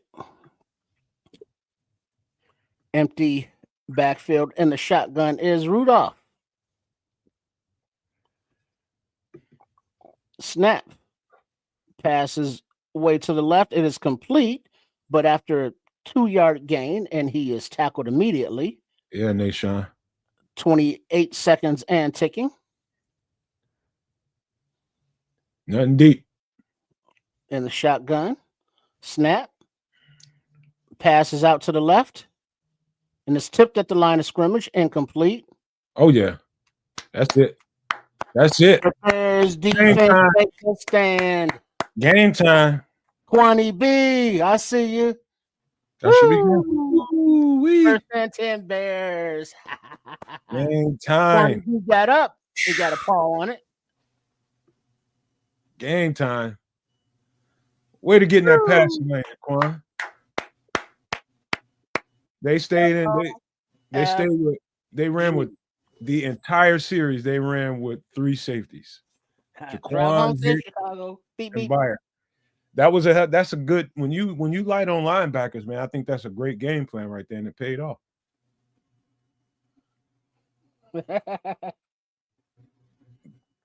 All right, y'all ready to get this happy ass post game music going?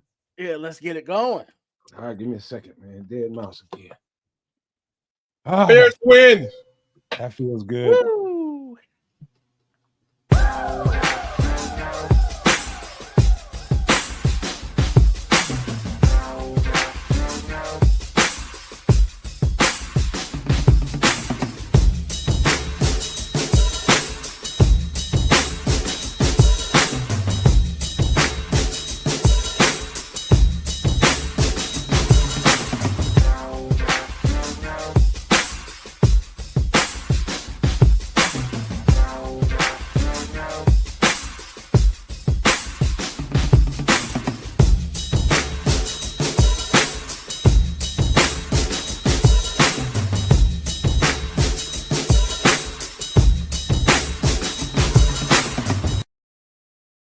Yo, welcome to the post game, and I'll tell you one thing.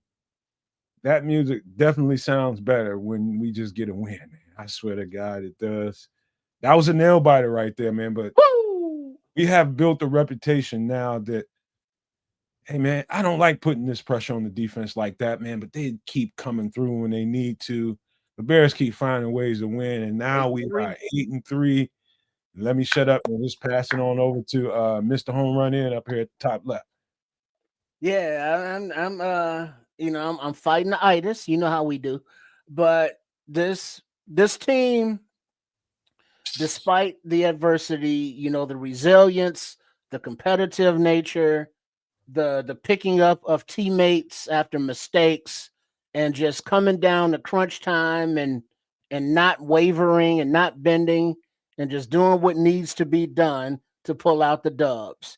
8-3, solidifying that spot in the playoffs, saying, hey, North, give me that, and not giving it back. Let's go. Who was even playing defense today? Do we even know? Hey, no. Better question than that are the Lions losing? No, they're not. I don't know. I got the chefs that are about to lose to Indy. They are in overtime, sir. Tied 27-27. Talking about the Lions? You are right. I'm talking about the Lions. Who's got the ball? Yeah, I can't tell at this present time who has the ball, but that's where we are. We need them to take one. We need them to take one. We really need them to take. Oh, the Chiefs just tied up the game.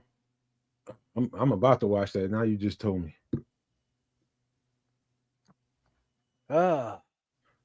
Breathing. Man, there's just so many times it's like, hey, a few points here, the game's over. A first down, the game's over. And it wasn't. But the defense, the much maligned defense, the I don't know whose lineup and whose name is who defense, made enough of plays when it was crunch time. And it's like, all right. Let me ask you guys. Let's go with the No Maniacs, Super No Maniacs, everybody. Who are you giving that game ball to? Well, I would say Montez Sweat gets one, as well as Nashawn Wright. Those would probably might be my 2 players as well. I'm definitely right there with maybe DeMarco Jackson. DeMarco Jackson definitely needs to be in that conversation. Second half, he came out hair on fire and got us off the field a couple, 2-3 times. He played, man. Yeah, maybe DeMarco Jackson gets one. Give the linebackers. Amen with his 10 tackles. I was gonna say 14. 14. Retire with Milton says give all the linebackers the game ball. I'm with that because they definitely played. I mean, you can't ask for. I mean, they got stress tests like I haven't seen a group of linebackers in a while. That was a real stress test. Mike Tomlin and his offense, man, they wanted to go out there. Arthur Smith, correction. They wanted to see if those 3 linebackers they put out there is going to be able to hold up. Tough first half, man. Real tough first half. But, man, whatever happened in the locker room worked. They came out a different squad. Right on, Dennis Allen and staff. Man. I don't know how this team keep doing this, but you keep it up. However, by hook or by crook, beg, borrow, steal. It's football, man. All you got to do is make one more play than your opponent at the end of the day. So all you need to make is one more play than your opponent did. And we did that. Shout out to Retire with Milton. Just popping up in here. Yes, they did step up big time. Those linebackers need a ton of credit, man, because that first half was worrisome. If I've ever seen a first half be worrisome as far as a run defense goes. They put them to the test, man. Sheesh. Man, dude, this. Now, it's like you got a few days to catch your breath because right back at it on Friday. Yeah, so I think these stings and these bumps and bruises, hopefully they're not too serious. Yeah. Tyreek go out and not come back. We saw Don Rob go out, getting escorted. And Hippolyte, how bad is his thing? Because it's getting this point in the season where it's like, dude, injuries are like now season-ending injuries. Man, they have to figure out a way, man. They got to get these dudes in the training room, get everybody healthy. But I think at the very least we'll have TJ back out there running the show next week, and that's going to be a big, huge boost. What they do with the other guys, hopefully we can get Noah out there again too. That might help, but we'll see. I don't know if Noah. I don't think Noah got put on the IR, so I think he's in concussion protocol though. And that's my worry. I think so. I think he's in concussion protocol. I thought it was elbow. That's what I heard. Hopefully. Either way, hopefully we can get him back out there. We're gonna. Detroit wins this game. He said Gibbs is bad in the motherfucker. Man. Gibbs is, I think he's the best player in the league. I think he's the best player in the league. Not much doubt there.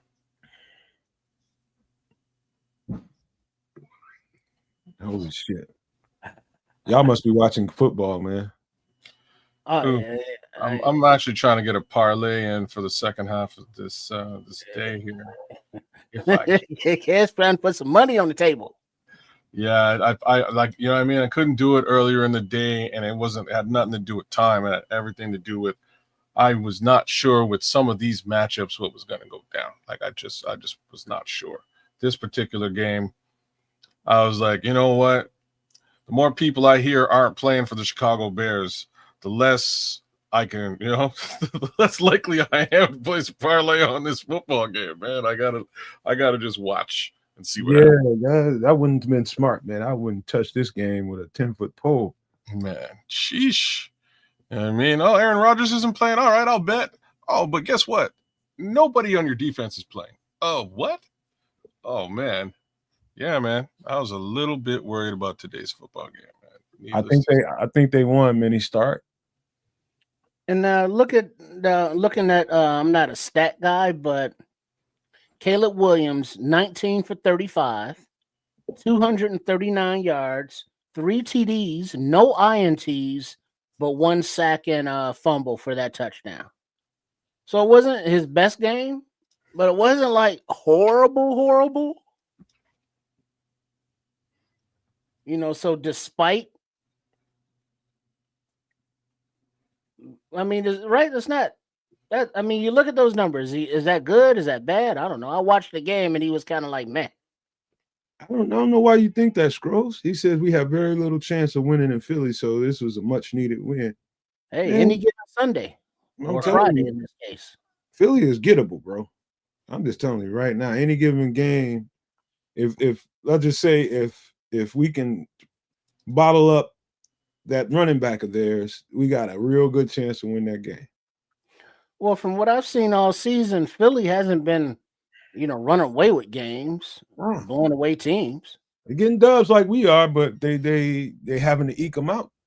It's coming, down to one score in games, and you gotta give the Bears the benefit of the doubt in one score games. This season they've proven that they can get it over the hump. We can get them, man. And shout out to Larry. He got to bounce out, man. Thanks for being here, my brother, man. I appreciate it. Yeah, man. He says we can't block Philadelphia. We can block everybody else. Look, the game's gonna look a little bit like this one, and I don't know what the outcome is gonna be, but they're just gonna run the football. They're gonna blinders on and run the football. He's talking about defensively. We can't block them. They do have a squadron of heat. They do. Well, but speaking of that, and Nomad mentioned players and/or coaches of the game. Can Ozzie Bear get some love? Give it. Give his first start. Give it to him. Give it to him. He kids, you ain't gonna want to hear this, but that was pretty. I haven't. Again, man, I'm gonna have to look at the whole thing, but he looked like he's locked it down pretty good over there from on the surface, man, and that's what they needed him to do. If he can lock it down against this squadron of pass rushers, I don't see why they would take him out. Because there's a guy ahead of him in the depth chart. I'm just saying, man. He's a rookie. But looking at today's game versus last week, Ozzie just looked a lot more natural. He did. You know what I mean? So I think their main defensive end on that side was also out. So that might also bode a bit better for him. I'm trying to remember. Well, but whoever he had to go up against, he managed him. He did. He had a good. Don't get me wrong. He played a really good game, and the overall expectation is that preferably at some point he takes over the reins at that position. We'll see if he does. I just don't expect it to be like next week unless Theo is hurt again. Well, what was Theo's injury? Do we know what it is? I have no idea. No clue. Because remember, it's not next week; it's Friday. So, yeah, if he's out again next week, all the more. That's how you win the job, right? Like you play consistent, good football in the position, and they will have to rethink who's who at the position. So hopefully Theo's back, ready to go. If he isn't, he's going to give Ozzie Trapillo the opportunity to have another good week of football. If he has another good week of football at the left tackle position, that's when things get put into question. But just as we just to give out, flowers as that we're doing, you got to give Ryan Poles some love for these rookies, because every rookie that's still on the team and active played and made a difference. When Jonah Jackson had to dip out for his injury when he was dinged up, we had Newman come in there and move in the crowd, getting nasty with those blocks. You had Ozzie out there, starting left tackle, played there all day. Hippolyte got hurt, but Monanga's in there running hard for 4-yard average. You got Loveland in there catching everything he can and getting banged around. So the future is looking bright with the contributions that we're getting from these young guys. And if we can continue to bring in free agents and draft right, this is a very, very, very bright future. you guys ready for a little bit potentially testy conversation here? Because I got a little something. Coach of the year, I'm gonna go with Shane Steichen or Ben Johnson. Because Steichen over in Indianapolis, come on. Bears over here in Chicago, come on. What Can about you Liam Cohen in Jacksonville? He's doing some damage over there too. Duval ain't getting shit. Oh, I don't know, man. Duval been like they're winning football games too. That's because they're in Duval. Don't nobody pay attention to him. They just That's why you overlooked him. Is really why I brought him up. what about Vrabel? I ain't paying any attention. Oh yeah. There you go, man. That's another guy, but I don't. Because the The Pats. other reason I don't know is just because Vrabel is like it's not like this is his first kick at the can as a coach. I'm kind of leaning towards these other three guys being rookies and doing what they've done over Vrabel. Same token, if we're talking Vrabel, you kind of also got to give it up to the old man in Denver, man. He's coming out doing good things over there too. Oh, Sean Payton. So there's last year. If you wouldn't, okay, I can go. They're having a better season this year than they did last year. You know what I'm saying? Like those, all of these teams are playing very good football, and I think, I think it's a little bit tight with respect to who is going to be that team, right? Mm-hmm. Like who's going to be that coach at the end of the day? I don't know. Goddamn, Mahomes just burnt them on that defense. I'm looking at the KC Colts game in overtime.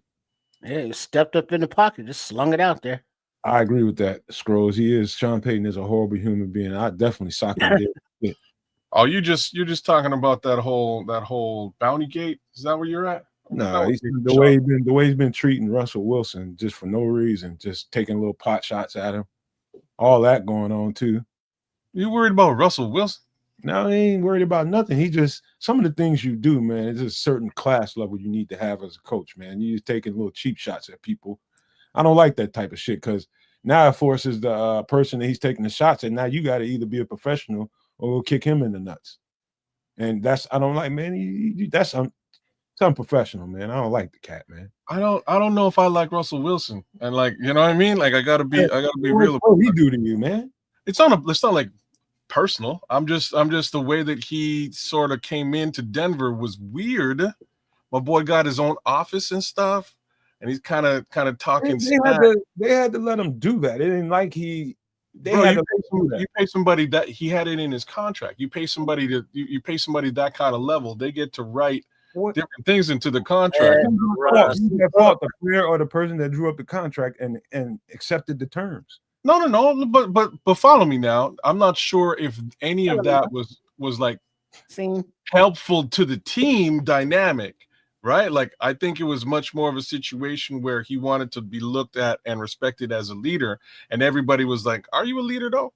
And that was sort of the dynamic of the team. Once he left, a rookie came in and played really well.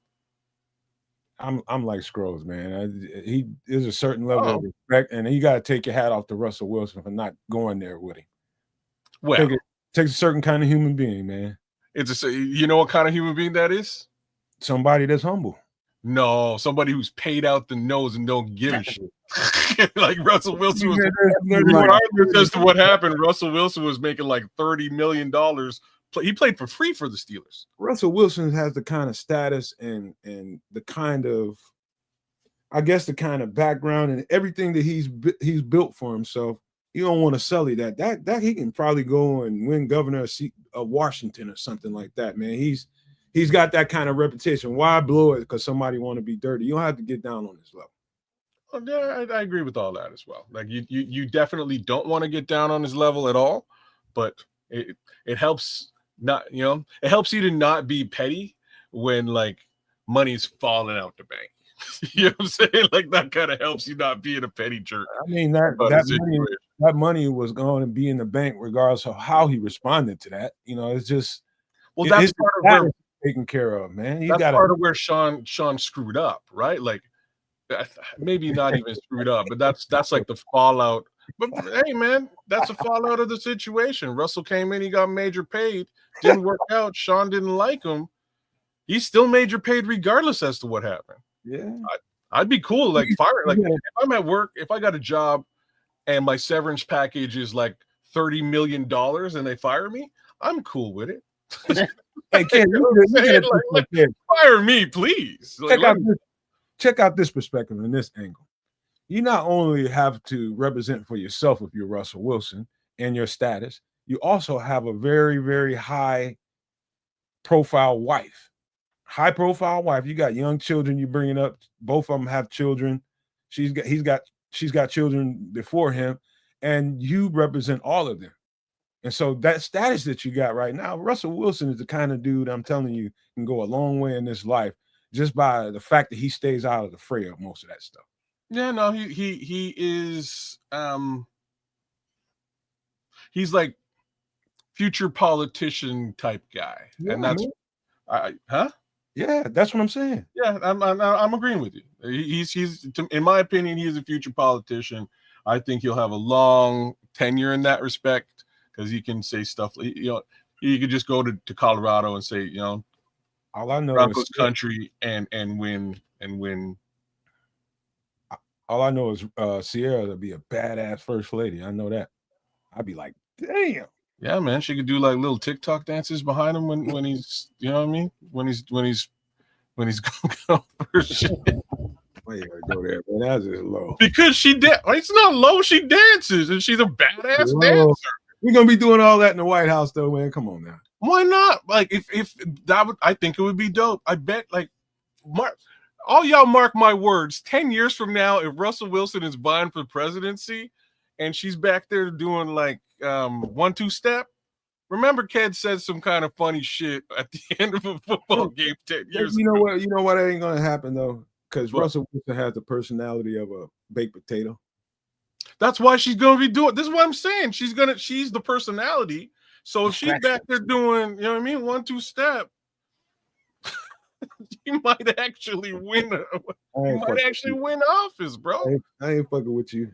I'm just saying, he might win office though. Anyways, that's my Russell Wilson take. He just seems like a fake human being to me, a little bit fakey, you know. But creature culture, he is like, yo. 1-2 step creature culture, 1-2 step. But Bears win, and that's all that matters. Victory Monday is on its way, and damn, man. I don't know. Like I say, I don't know how they keep doing this. I wasn't sure if they were going to be able to pull this one out here, mainly because of this injury and attrition. Shout out to Tremaine Edmunds, man. Can't wait till you get back. Kyler Gordon, Jaylon Johnson, we need you, please. Shouldn't they be back Friday? I think so, man. I think so too. By the way, creature culture, that's exactly what I've been doing. It's creating. It's create culture, by the way. Create culture. Okay. I always call them creature culture. That's my bad. Create. Hence the create is where that. That's me because I have a particular kind of fondness for creatures, horror. So I see creature. Sorry, but I'm gonna call you create, man. My bad. Create. Down, brother. I got you. Let's make sure I can get that into my muscle memory, and next time I see you in here, I can call you create culture. I love it now that I'm saying it out loud. Create culture. I love it. There you go. I love it. See. All right, I'll tell you what, man. I don't know about the rest of y'all, but like the nervous stress just came off me. And one more time, Bears win.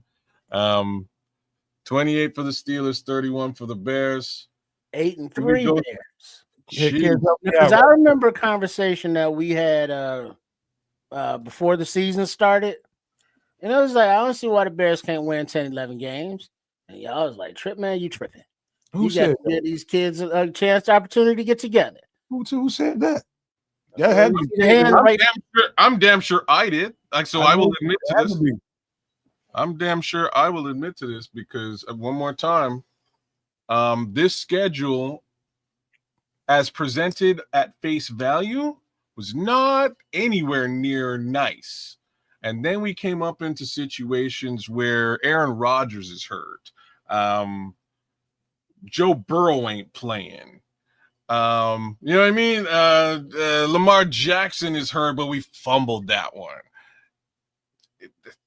Guys, like this was not a CeeDee Lamb goes down in the middle in the first 10 minutes of a football game. Like these are situations that have sort of spun into the favor of the Chicago Bears and really allowed them to take advantage of injury case scenario. Unfortunately, we hurt now. Like now we're hurt, but we're still pulling games out. So okay.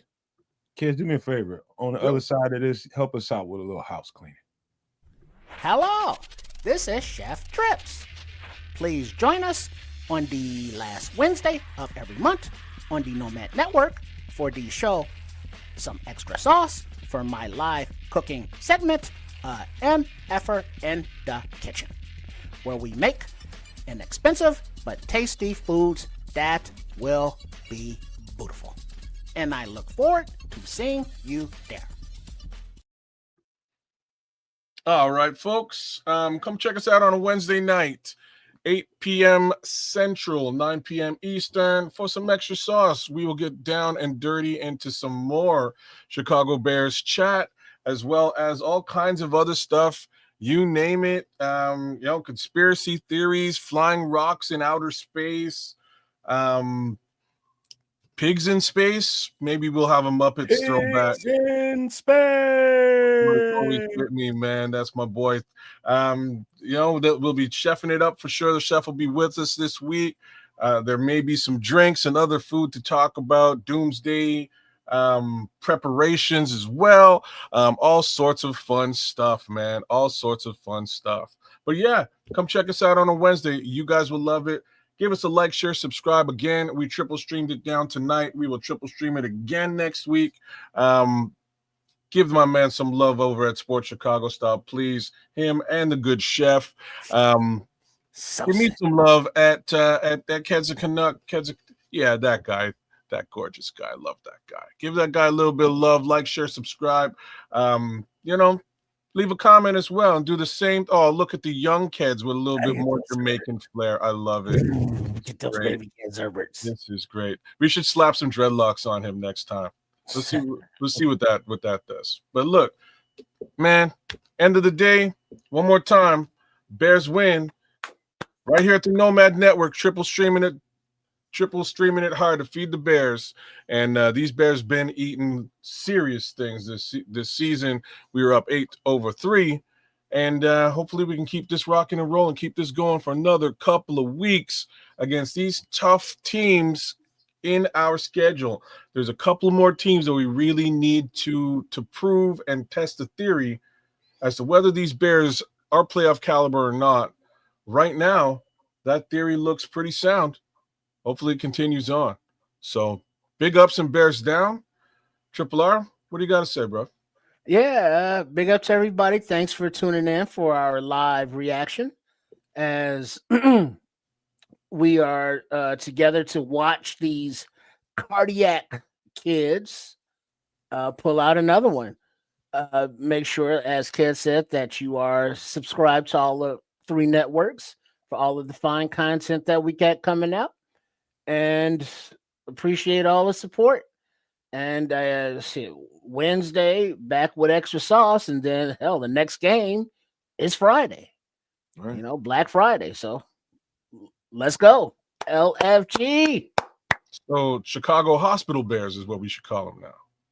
Not just for the injury, but also for the fact that like them cardiac fans in the hospital. I'm just putting the fans in the hospital too. Got to give young Trip Potato his love too. Yeah, man. I'm working on that video game, Trip. It'll be out in a month or two. Mm-hmm. Shit, the prize is potatoes. All right, man. I tell you what, man. This Wednesday is, as always, again, my favorite show of the week. I'll have something special cooked up for you all, man. I think we're gonna. Should I even say it? I think we're gonna get into some real or fake. We're gonna take a look at some videos, man, and we're gonna leave it to everybody to determine whether you want to give it some credibility or no. Like some of the stuff you can see like some of the more recent stuff, people have that AI as an out. You can always say, okay, that could be AI inspired. AI could have done this or that. But there's some credible stuff as far as the paranormal and as far as UAPs, UFOs, credible footage. And maybe we take a look at that one video, kids, we saw in trips we saw about the Hellfire missile that hit that whatever that was in the water. It hit it and didn't even alter the thing. Something else interesting I saw in that video. I watched it a few more times. It's just something interesting happened. We'll take a look at that again. But yeah, we'll have that. We'll have some doomsday prepper stuff. And of course, we'll be having the food and drinks going on like we always do. Debate about that culture and the food and all that, man. But we're gonna have a good time doing all of it. Anything else before we get to wrap this thing up, man, and call it a night? All right. No. Sure. All right. Well, let's leave you guys with this, something inspiring, man. Believe in the energy. Believe in the energy shift. I can feel it. I said it at the very beginning of the show. It's definitely, I don't have a problem with creativity, but me being a creative person, I can definitely feel the boost. I've been at it since the last time y'all heard from me. Been really, really at it, and some really, really beautiful stuff is coming on. I encourage you all to just take in that energy shift, man. It's a good energy out there ever since we had a solar eclipse and this whole thing with the solar flare and it hit the solar system, man. It's been wild, man. There's been some different stuff going on, man. People are getting weird. People are getting better all at the same time. But I would just say adhere to the different energy shifting that's going on out there. So that's a little bit deep, but I'm a deep guy. I'll tell you what, I love you all and appreciate you all for being here. And I got to leave you guys with these famous words: love, peace, and hair grease, y'all.